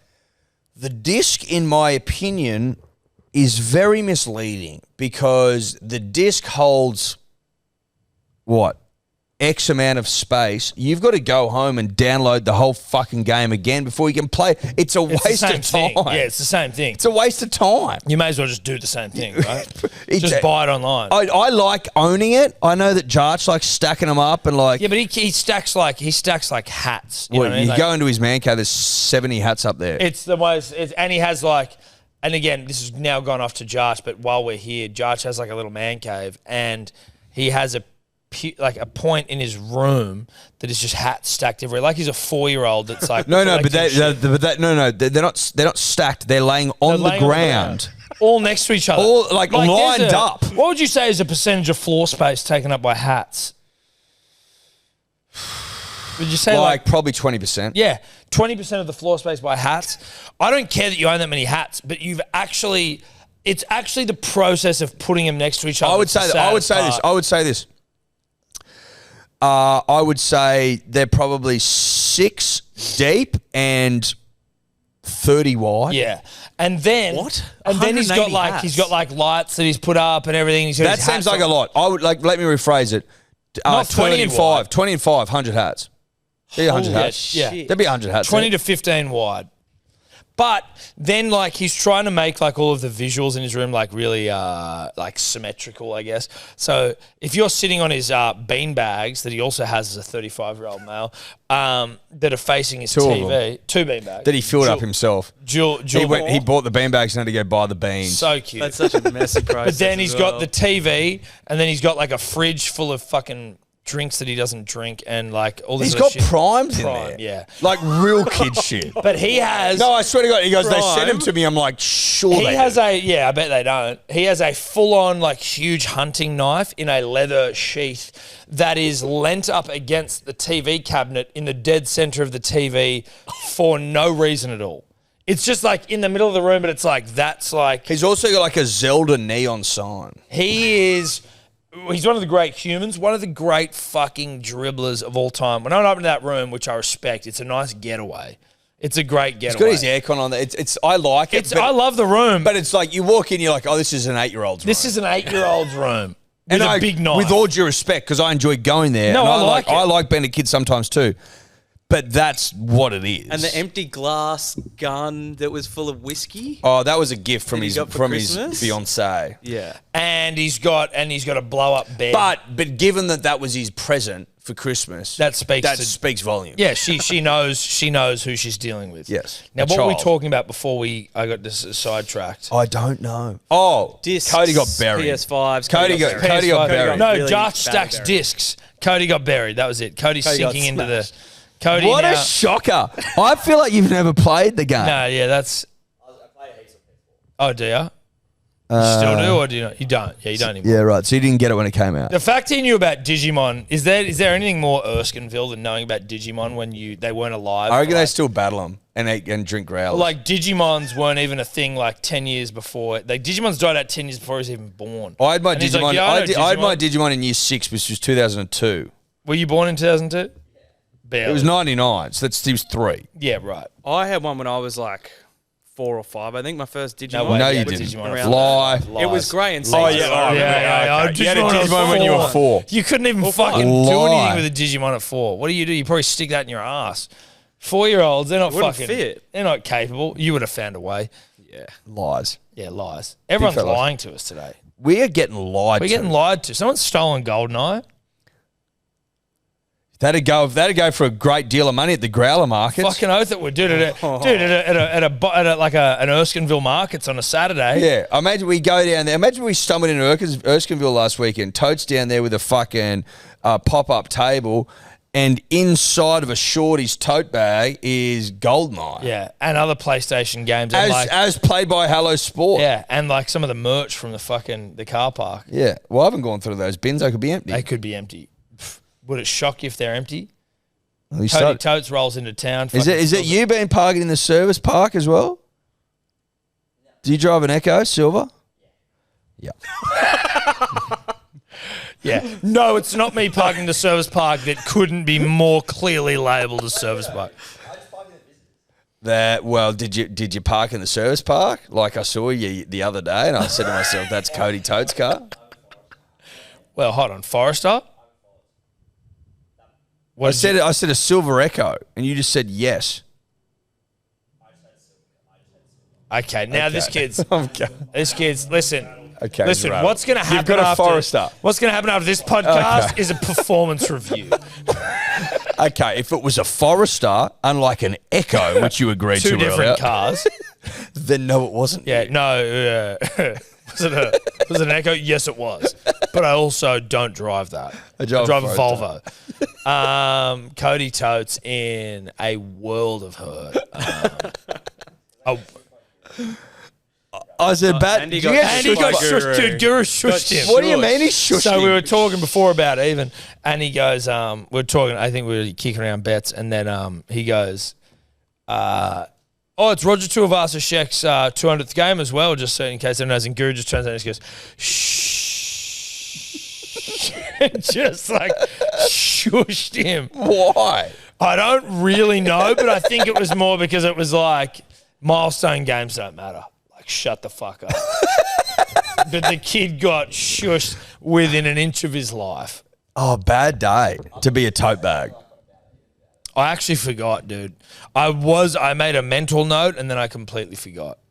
But listen, you did get shushed, and it was one of the great shushes of all time. Yeah, No, but I did pump you up at the start of the podcast saying that I think you blossomed. We wanted to take you to Uluru at the start of the podcast, too. That's how good you were going. Not coming now. We wanted to. No way. He's Fuck done, no. dude. You're Yeah. all the way done. Nah, put a line through totes. Is the rugby league season properly started? You know how, like, so there's like the 4 seasons, right? That we adhere to. That we adhere to. But there's more seasons than that. Summer, winter, autumn, spring. No, but what about Indigenous- our seasons? But no, well, there's those as well. Horizontal season, fucking Silly season, slipping season. slipping season. But then back to Indigenous cultures slightly, and I think in this area specifically, there's way more seasons, right? Like something loses its leaves, it's Certain cold. trees lose their leaves where there's cold snaps going to happen, this, that, and the other. Yep. I'm with you. As it pertains to rugby league, Yes. I think it's an indicator that's starting to get cold when a rugby league journalist starts to talk about Phil Gould undermining the coach that works for him. Because you won't get that at the start of the season. The start of the season, you don't get that. You know you're hitting the colder months when Phil Gould starts to undermine whoever he's. Yeah. The days are getting shorter. Days and the getting shorter. temperature's We're dropping. about to hit daylight savings about to end because Phil Gould is about to tell you that Cam Serraldo has the full support of the board. Can I tell you something, Tom? Mate to mate. I have been longing. Like, I enjoy summer in Australia, obviously. I love it. But part of me yearns to get home at 5:40 p.m. Dark as and fuck. it to be dark, and to know that moments away is NRL 360, where the journos are going to sit around yelling at each other about how Serraldo's getting undermined again by the Phil Gould starting to pick the side. by the alpha in the room, and the alpha in all rooms, Phil Gould. He is, admit it. Is he the Rock of rugby league, like the final boss? He's the final boss, bro. He's been the final boss for ages. The system he built at Penrith has delivered what you see now. Right? Like, he's obviously not there, but he put the fucking pieces in place. And I'm not a Gus Gould apologist. I'm just merely pointing out what I see. We just call it as we say. Exactly. But I am yearning for HD light on a Saturday. I'm yearning for getting home in the dark, and I'm yearning for Phil Gould to be undermining Serraldo. That's what I yearn for, Tom. Rugby league is in full swing. Like, you know you are now. You can't see the start line when Phil Gould is undermining his current head coach, or at least being alleged to do so. The second that gets around, Serraldo's either fucked or he's close to fucked. I don't know if you remember year before last. This is Serraldo's second year, I believe. Phil Gould. Yeah, no, it is, because the year before that, Trent Barrett was there. That's right. And Phil Gould went on to an 100% Footy, which is an absurd name, but a great show. Which we love. We love the show, absurd name, and said, Trent Barrett will be at this club long after I'm gone.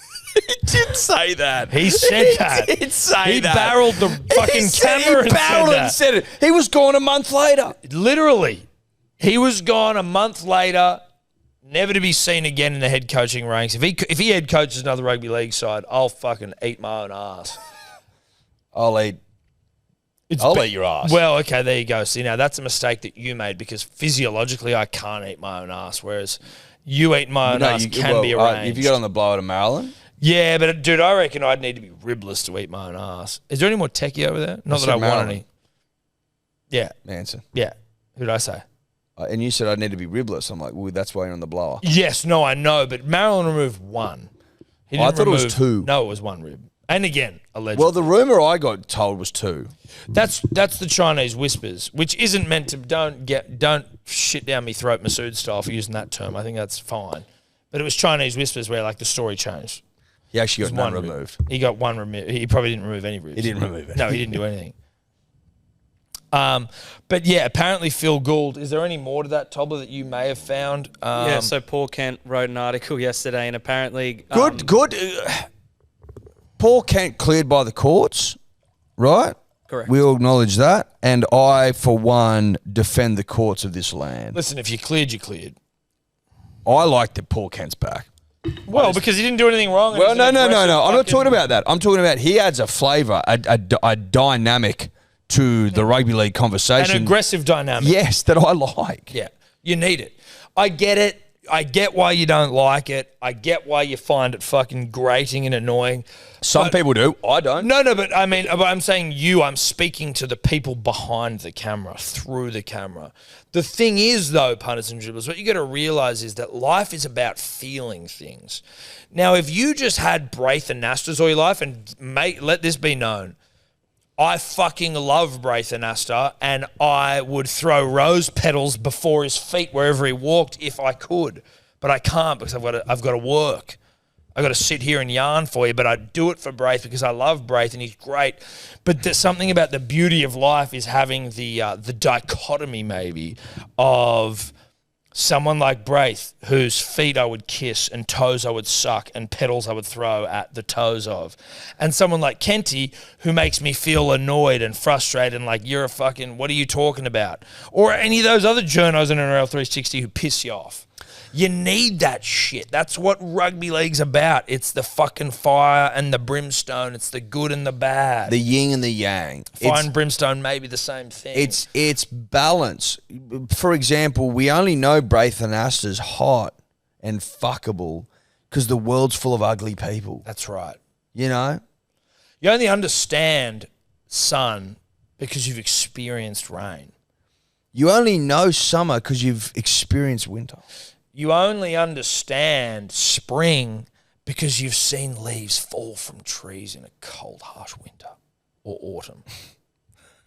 You were doing really well. I was so close to No, that. you're doing well. But it was all But you got excited. Well, I've had a couple of tequilas. All we're saying is that Paul Kent is part of the tapestry of life. Yeah, the rich tapestry.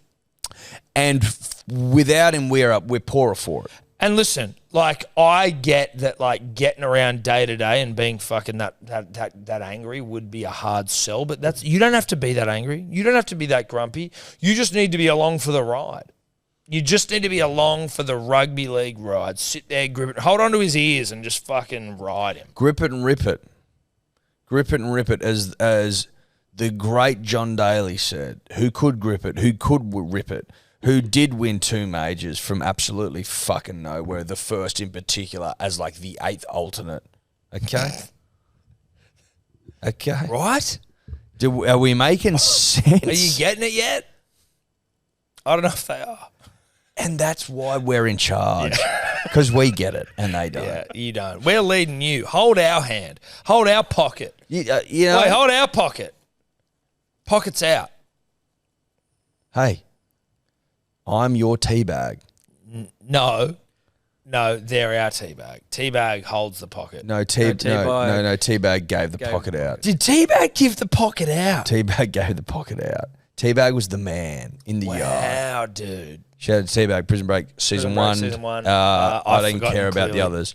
But all that we're saying is, if you remake it. didn't have us, you'd be sitting here listening to Cody Totes, and you'd think that GTA 5 came out on PS4, and you'd be incorrect. You'd have all your facts all over the place. Here you get cold, hard, honest rugby league facts that you can hang your hat on, that you can nail a fucking picture up against. You know what I mean? It's sturdy. It's true. It's true. It's as true as the Payless community notice board in South Dubbo. What is that?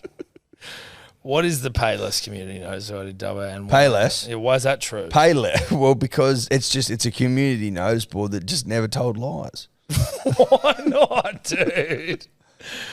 Why? What do you mean, why? Well, I don't understand what the fucking... Missing cats. Would you put a missing cat up there if it wasn't missing? No, you wouldn't.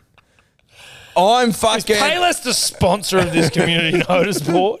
Is No. that why Payless is there? No, Payless is the local community But Payless is shopping center. No, That's what I mean. It's a Payless grocery. It's Payless. So this was outside of the Payless. It was inside the Payless, but it was like outside the checking area. And they would put missing cat notice board. It was a notice board, community notice board. Okay. And it was honest and true. Okay, listen. That's all I was saying. Niche. It took a bit for me to get there. I'm obviously pro truth, and I'm very pro. I'm saying we're like the community notice board in the Payless of South Dubbo. There we go. Okay, no, that is true. That is true. That's very. It might be an OGA now, but I'm talking about old school Payless circa 2003. Punters and dribblers, if you would like the chance to play golf with Eddie and I at Shortees Golf Club, which I assume you would, it's a par 3 pitch and Not putt. just play golf, though. Not just play golf. Get picked up in a limo, and if you're not Depending on where you're but if you're not on the way, then we'll pick you up from a pre-agreed checkpoint. You will then also rip and tear with us. Yeah. So it's not just golf. It's not just – no, you're right. It's not just golf. But if you'd like the opportunity to play 18 holes at Shorty's par 3 pitch and putt with Eddie and myself and 3 of your friends. So 4 of you. 4 including of you yourself. total, you and 3 of your friends. Then, So 6 total. Well, there's going to be 2 winners. So you, and if you may be watching this, if you're not, 1 guy and 3 of his mates will have a day with Eddie and I. And by day, I don't mean like, don't look at it at hours. It's on the golf course. It's a day. Then another guy and 3 of his mates at another undisclosed, yet to be decided upon time. Probably a 2 Friday. winners, 3 mates each. We get to play golf at Shorty's, and then we rip and tear afterwards on the Rosés to celebrate Big Day Rosé being the only place that Big Day Rosé is poured, which is at Shorty's. Which is on premise. That's it. Only place is poured. On premise. Shorty's. Shout out to Scotty Rumble. on premise. Shout out to Scotty Rumble. Well, he messaged me being like, "That's so." If The it was, term is on So if it premise. was in a restaurant like a venue, it's on premise. If it's at Bottle-O, it's off premise. Did he have anything to say about our Q1 chat? He's all over it. He loves it. Loves He's it. like huge Q4 coming up. Yeah, right. Did he say that? Yeah. Oh, good. No, Well, he's he's not wrong. He's frothing. He's a big Q4 He's guy. like, cunt, we've got the biggest Q4 coming up. Biggest Anyway. Q4. If you want the chance to do that, for that to happen, to play with Eddie and myself, then you need to buy a 6-pack Big Day Rosé. Hellosport.shop is where you got to do it. The month of April, anyone who buys a 6-pack of Big Day Rosé, you can enter as many times as you want, buy as many 6-packs as you want. That will count as multiple entries. Yes, that's what I mean. It'll count as multiple entries. Well, it'd be fucked if it didn't. But it does. But it does. Then you will go in the running to play with us. We'll pick you at the end of the month, and then we'll line up times to do it. We'll go out there. Shortees is fucking awesome. Google Shortees. I assume It's amazing. I assume it's shortees.com.au. I don't know what the website is. Toby It's will probably amazing. get that for us. It's amazing. Shorties.com. Shortees.com. Dude, it's Shortiesgolf.com. Shortiesgolf.com. I didn't know about shortiesgolf.com until we became close personal friends with the one and the only Ronnie Blakey. And his brother Vaughan. And his brother Vaughan. Well, I became really tight with Vaughan through Ronnie. Vaughan shouting us out on the fucking Bells coverage today. Not a huge deal, but not a huge deal either. He shouted out the punter. Oh, and the dribble, okay. actually. He shouted out all of you. Hang on. Let's get fair income for a second.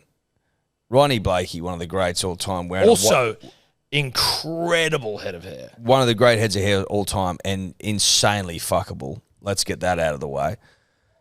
He's down there on broadcast wearing a punters and dribblers hat. He's wearing it playing golf with Kelly Slater. That's first and foremost. Kelly's still to reach out.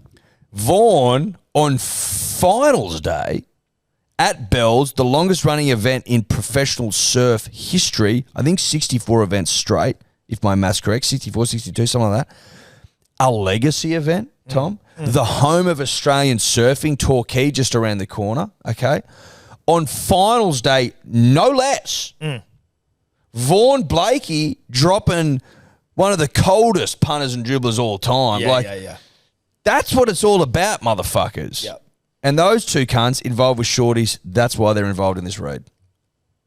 Check out the Instagram. We're going to see one of the greatest, coldest punters and dribblers dropping the ball time on the finals day of Bells Beach. One of the oldest in the surfing calendar. No, the oldest. The oldest. Not the oldest. No, not one of. Not one of. Not one of. The oldest. The oldest. Ring your The bells. oldest. Ring The your oldest. bells.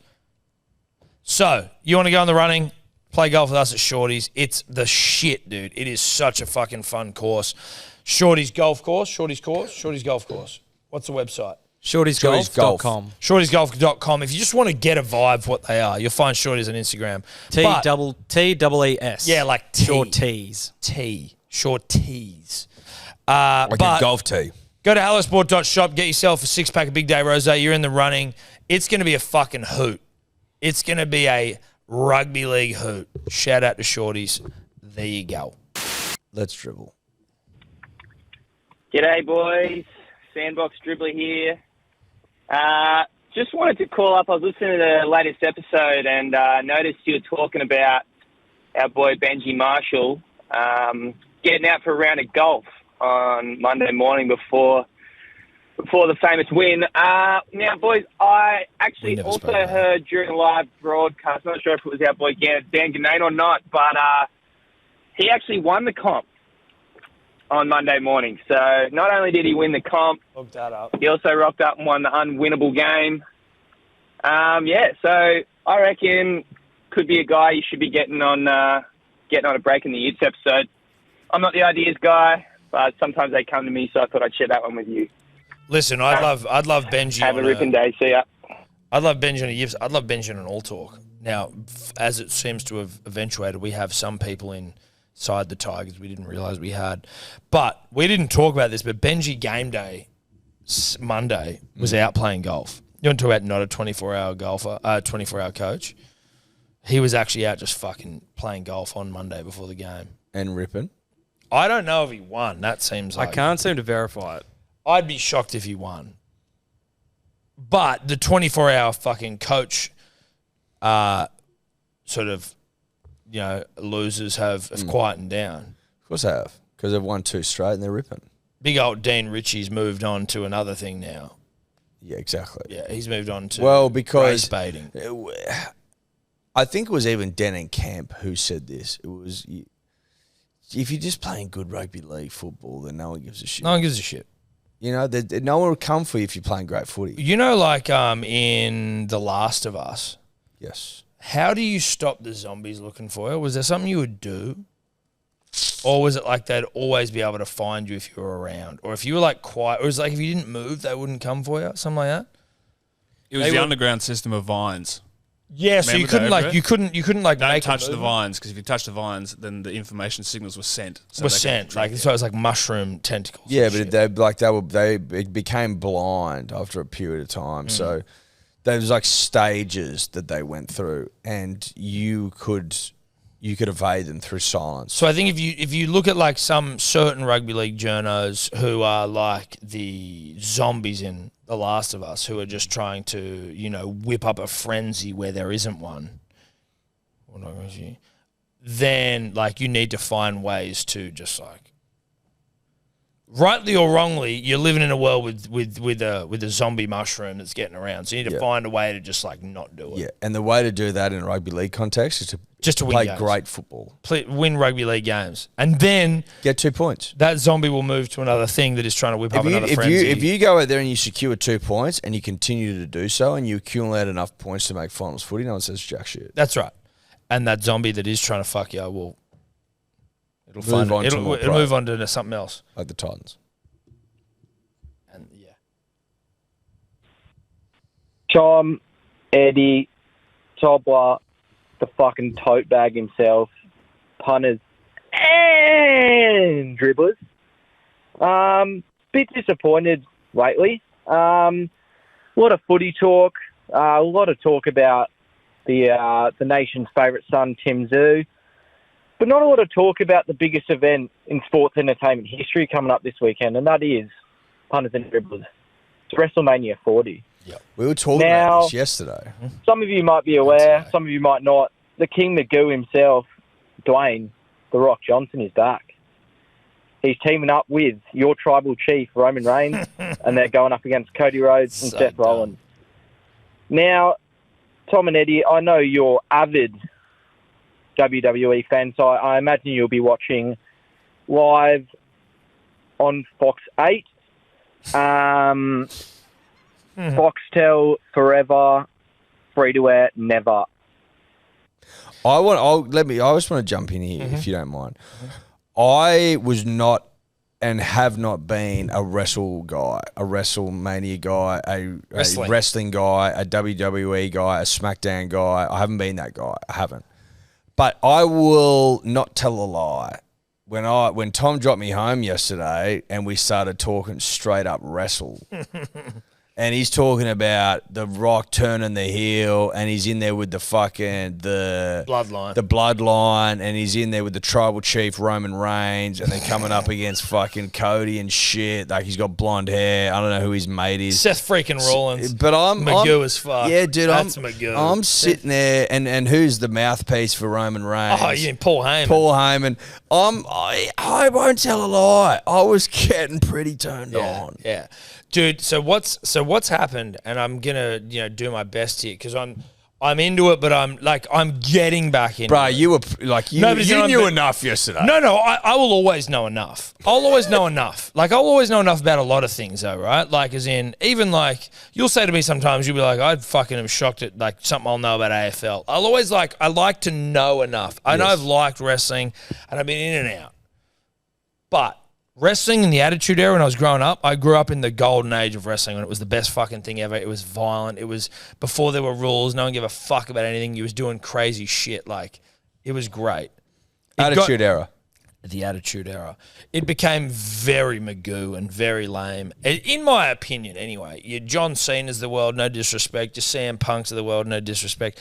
It just became very, like, watered down, losery, lame shit. Now, WWE, but I like to call it WWF as a point of protest, was purchased by the same company that purchased the UFC, and they created a new company called TKO. Mm-hmm.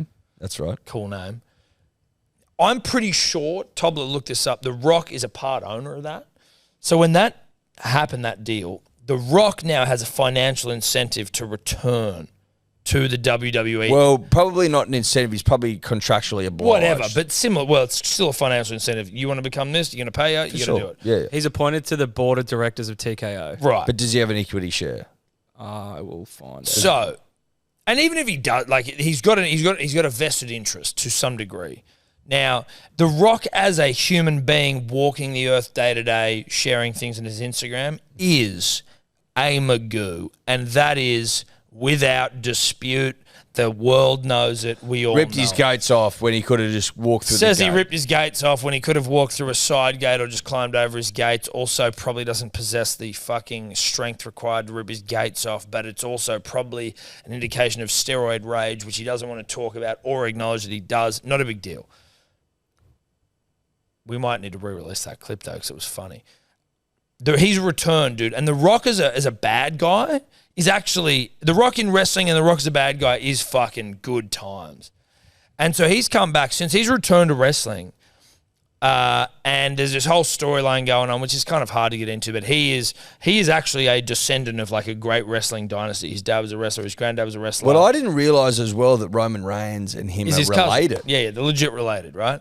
So wrestler turned actor, just received equity stake. In TKO, that's worth around $30 million. Right, so... And he got full trademark ownership of his Rock. name, His yeah, name. he got the ownership of his name. So it's like, you need to fucking merch. Look at merch.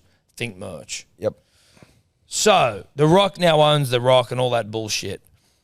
And him coming back in has resulted in... Can you just look up maybe as well, like, what the Rock's return to wrestling has resulted in? But they just had the largest gate in the history of Monday Night Raw in wrestling. Ever. In the history of it. Like, they just had the largest ever fucking gate for Monday Night Raw since he's come back. This storyline has...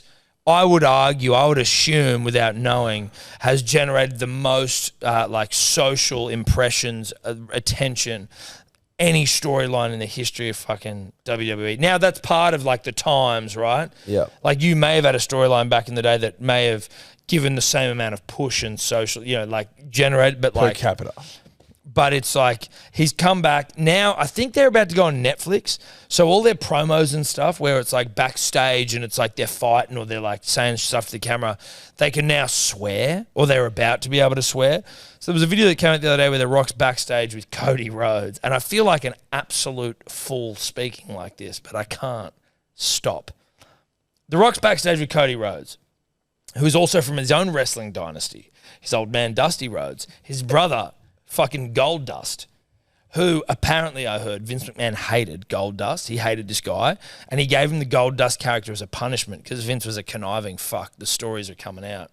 And so he's like going, fuck you, you're going to have to be this like homoerotic character called Goldust. And unfortunately for Vince, Goldust turned it into like a character that everyone loved. Everyone loved Goldust. It's really like weird. Was he gay? Was he not? Goldust character. Anyway. Anytime Johnson returns to WWE, he brings big numbers with him, regardless of whether he gets in the ring. In September, he made an appearance on SmackDown that raked in 2.6 million viewers, a 23% uptick from the previous week. They're Tiger numbers. Huge numbers. They're Tiger numbers. Huge numbers. So WrestleMania is this weekend. Now it's over 2 weeks, WrestleMania. 2 nights. 2 nights, not 2 weeks. Sorry, 2 nights. 2 nights. Where is it held this year? Philadelphia. I think they're Super Bowl. Lincoln Financial Field. And what time is it on? Like if I wanted to watch... 9 a.m. Sunday Yep. is the first day, and then it'll be 9 a.m. Monday. We're watching... We're in Monday. Well, we're coming in early. Yeah, okay. We come in early. And we I watch. want to come in... We need to be in here watching it at 9 a.m. Yeah, I'm down for that. So we won't see The Rock, unfortunately, but we'll see Why? Roman Reigns because he's on the Saturday night. He fights both nights, dog. No, they've split it. Yeah. So what's happening, Tobler, and I think is what is happening, is they fight night one, and if one of them wins, then you're actually going to need to look into this because I don't entirely understand it. I'm pretty sure they fight the first night, and then whoever wins, that dictates the rules under which they fight the second night.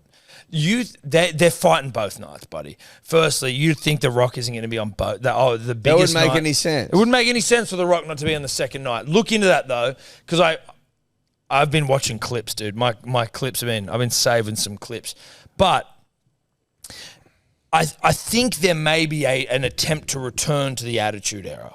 with wrestling, where they're fucking bleeding and they're saying rogue shit, they're doing rogue shit. When they were they're bleeding, pushing were the they limit. actually bleeding? Yeah, no, they would. So they would have their wrist taped, and they'd have little razor blades in there, and they'd have these moments like that, and they just like slice their forehead, which is fucking insane thing to do at your work.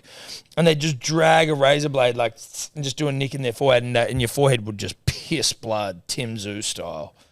And I'm pretty sure Cody Rhodes may have done it last week because there's a video of The Rock fucking him up and he's covered in blood. But then like The Rock would wipe it away and then it was back again. So I'm like, I think they might still be employing the like slice your head open method. Old wrestlers had like scars all over their head. Looked like Edward Scissorhands. Fair income. It's good stuff. It's good stuff, dude. That was a rambling, meandering, like sort of not succinct at all sort of summation of what's going on. But The Rock being back in there, who is one of the great Magoos of our time, but in the wrestling world, it's like the rules are different. I like it. Do you know what I mean? The rules are different, so he gets away with this shit, and it's way more appealing. And he's also so fucking huge, dude. On night So one, many which steroids. is Sunday AEDT, in a tag match pitting Rock and Reigns against Rhodes and secondary world champion Seth Rollins, the result of that match will impact the stipulation for night two's finale. As in the match fans agitated for and received, Reigns' reign will surely come to an end as Rhodes finishes the story. So Roman That's Reigns, what people think. Dude, Roman Reigns like hasn't lost a match for like 5 years.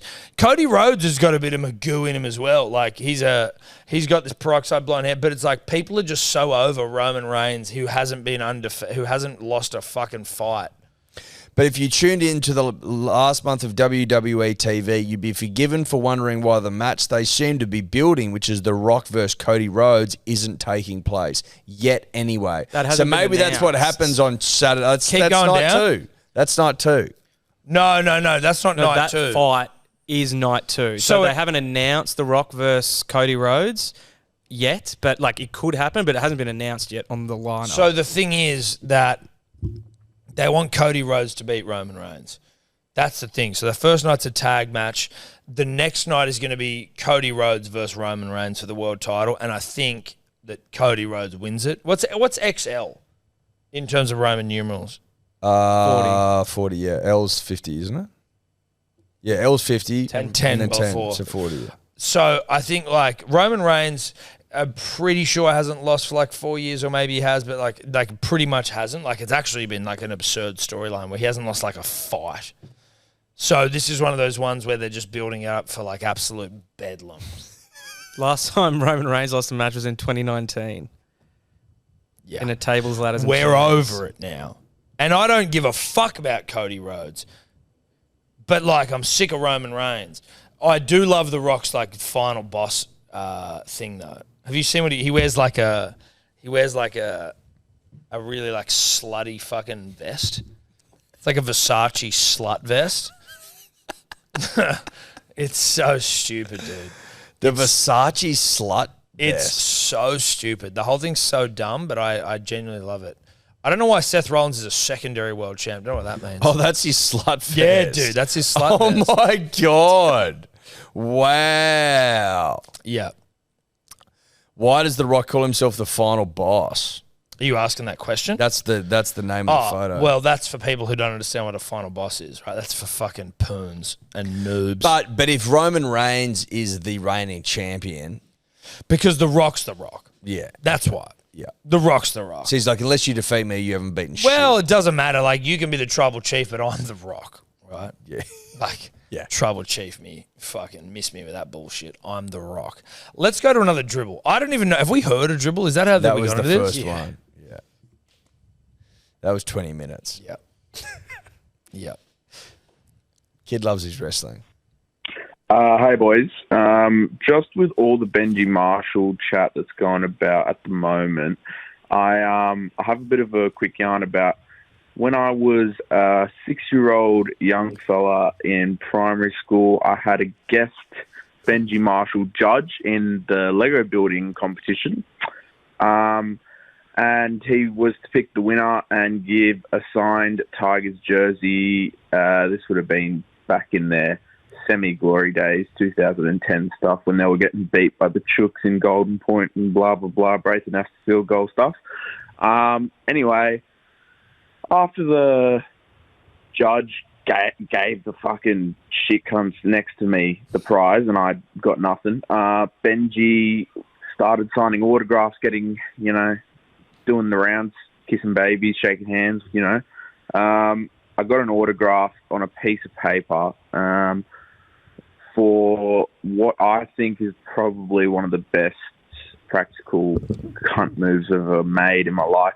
Went to the after school care that afternoon and went up to one of the big dogs at the after school care who was a diehard West Tigers supporter. And I showed him my Benji Marshall signature on this piece of paper and asked him if he wanted it. And as soon as he said, yeah, I mean, you don't want it, I tore it up in his face. Then spent the rest of the afternoon in timeout. And, no regrets. Still to this day, I think back to that and it brings a smile to my dial. Anyway, thanks, boys. Love the potty. Are you right there, Ed? You just flicking that fucking thing around the mic while he's... Sorry, that must have been annoying. It was certainly loud. Did you even listen? Can I be honest with you? Yeah. I started listening and I couldn't follow. Can I also be honest with you? I started listening and then I checked out. Now, I don't know what that was, and I don't want this dribbler to feel like it's his fault, but there's a world, right? There's a world where that was entirely his fault. He didn't keep us engaged. You started unscrewing your mic. I started thinking about all manner of shit. He said something about Benji Marshall. Yeah, Benji Marshall. After school care. Who ripped something up. Tobler? Yeah, you pretty much banged it on the head. Right, we just didn't.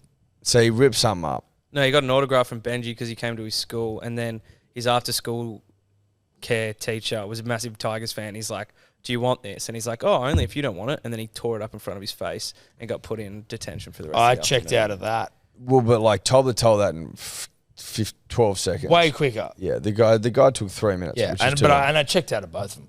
All right, let's go next drill. You gotta stop doing that. Hey boys, the very vegan up dribbler is back, and I got a new friend. Okay, boys, this is the dribbler over here. We've got a bit of a fucking audience right now, and they're on some substances. I'll tell them that. No swags here, no Bob Marley swags, but Ken has something to say. Look, I've got a question for you, and it's a very important question. If you're sitting around a campfire with the boys, are you sharing your beers if you've got 6 left or not? One of them's rocked up. One of the boys have rocked up. No beers in hand. And it's an Easter Sunday. The only way to get fucking drinks these days is to go to duty free in the fucking airport. So I'm wondering, do I share me last 6 fucking Peronis or not? Dribbler out. Do you call... Who is that? It sounded like a familiar voice. It did sound familiar. I don't know who it was, but it sounded No, familiar. I don't know who it was. Sounded for me. Should you share your beers But if also- your mate rocks up on Easter Sunday with no beers? Can I also say, like, I don't have anything against Peroni. Like, they're cool. I'll drink them. I'll drink them. But to, like, get around with a 6-pack of Peroni is, like, the most fuckboy bullshit of all time. Peronis are cheap. Are right. they? Yeah, they're cheap. Have they become cheap? Mate, when I was living They didn't used to be when cheap. I was living on Bondi, like near Bondi Road, you could go into Kemety's, you get a case of Peroni for $40. VBs were like 60. That's a new thing. Peroni used to be like beat your dick territory. Like, oh, I got Peroni. They're cheap now. Wow. I'm sure they are. That's like $23. A case is about 50. What's a case of VB? I don't know what today's prices look like. Listen, that's fine. Just there was a period, punters and dribblers know this, where Peronis were suck your own dick territory. It was fancy. It was like it was fancy. It was boozy. I'm at an engagement party. It was I'm wearing a linen shirt, an engagement party that I can't afford to be at. and I'm pounding Peronis. Like I'm self-conscious because I don't have loafers on. That's it, right? I actually have the wrong shoes here. I'm wearing Vans at an engagement party where everyone's in French loafers. Yep. I have got a linen shirt, but I did wear skate shoes. But we're drinking Peroni. But we're drinking Peroni. That's what Peroni used to be. So I was confused there. If that's now a... Now the question, should he give up some of his Peronis to his mate? Listen, there's a lot of Hamish Street about this. And he won't like hearing this, but he loves rocking up to an event with like a mixed 6-pack of like 3 beers he has in his fridge and then like maybe 2 sips of like tequila he had in a bottle. You know what I mean? And he'll go, sorry, couldn't get to a bottle of, and you're like, well, there was one on the way. So that was just a drive-by on Streety? Yeah. Question not answered. Well, no, because I'd say you should share it. But he probably, your mates should have gone and got some shit. You can get shit on Easter Monday. Easter Friday, you can't. Easter Did he Sunday, say Easter you can. Friday? He said Easter Sunday. Easter Sunday, you can. Easter Sunday, you can. They should be fucking send them to the bottle-o. Share. Fair income. Fair income. Now, there's a world, Eddie, where you go, hey, bruh, I don't have any money. Like when we were coming up, there was an ecosystem, one that I am proud of, where whoever didn't have money got supported and whoever did have money supported those who didn't. Like we were all broke, but it was like if you had some cash, it was like I can either give you a couple of dollars towards your goon sack or I can just buy you fucking, you know what I mean? You can just drink. You can just drink whatever I have. Or if I've got no money, I go, listen, dude, give me whatever you can. I'll drink whatever I can. The next time, whenever my money comes in, what goes around comes around. So in that sense, I think you do share. If your friends are broke, well, sharing's caring. See, the thing is, if your friend's broke and he needs help, you help him. But if he's just like a stingy cunt who does that all the time, then fuck him. Then fuck him and send him up the road. Correct. Problem solved. I reckon one more. Lucky last. So you guys were talking the other week about what to do when you get broken up in Bali. So we had a friend that went over and he was single and he wanted to find a girl. So he went on Tinder, swiping right, swiping left, and then he came across a lovely female and he matched with her. She invited him over to the villa. So he went over, he got dressed up in his best costume, went over, got into bed, they started hooking up. She started giving him a bit of a flick with the wrist on his private parts. Anyway, they were kissing for a bit and he went down to keep the action going. And when he went down to make the river running water, she had a penis. Oh, so he got up, walked out, and pushed her off. Anyway, cheers, boys. Bit of a yarn. That's a yarn, bro. That's a yarn. I'll say this. Not the first story I've heard of where people have had the wool pulled over the old eyes. Is this... We can cut this, right? We can cut this. And is that the equivalent of like biting into a Ferrero Rocher and finding a maggot inside? Where you're like, I didn't come here for this. I didn't see that coming. You know what I mean? Like there's a weevil in here. I expected a lovely chocolate and I've got a weevil. Is that inappropriate? Flip it around and eat the other side.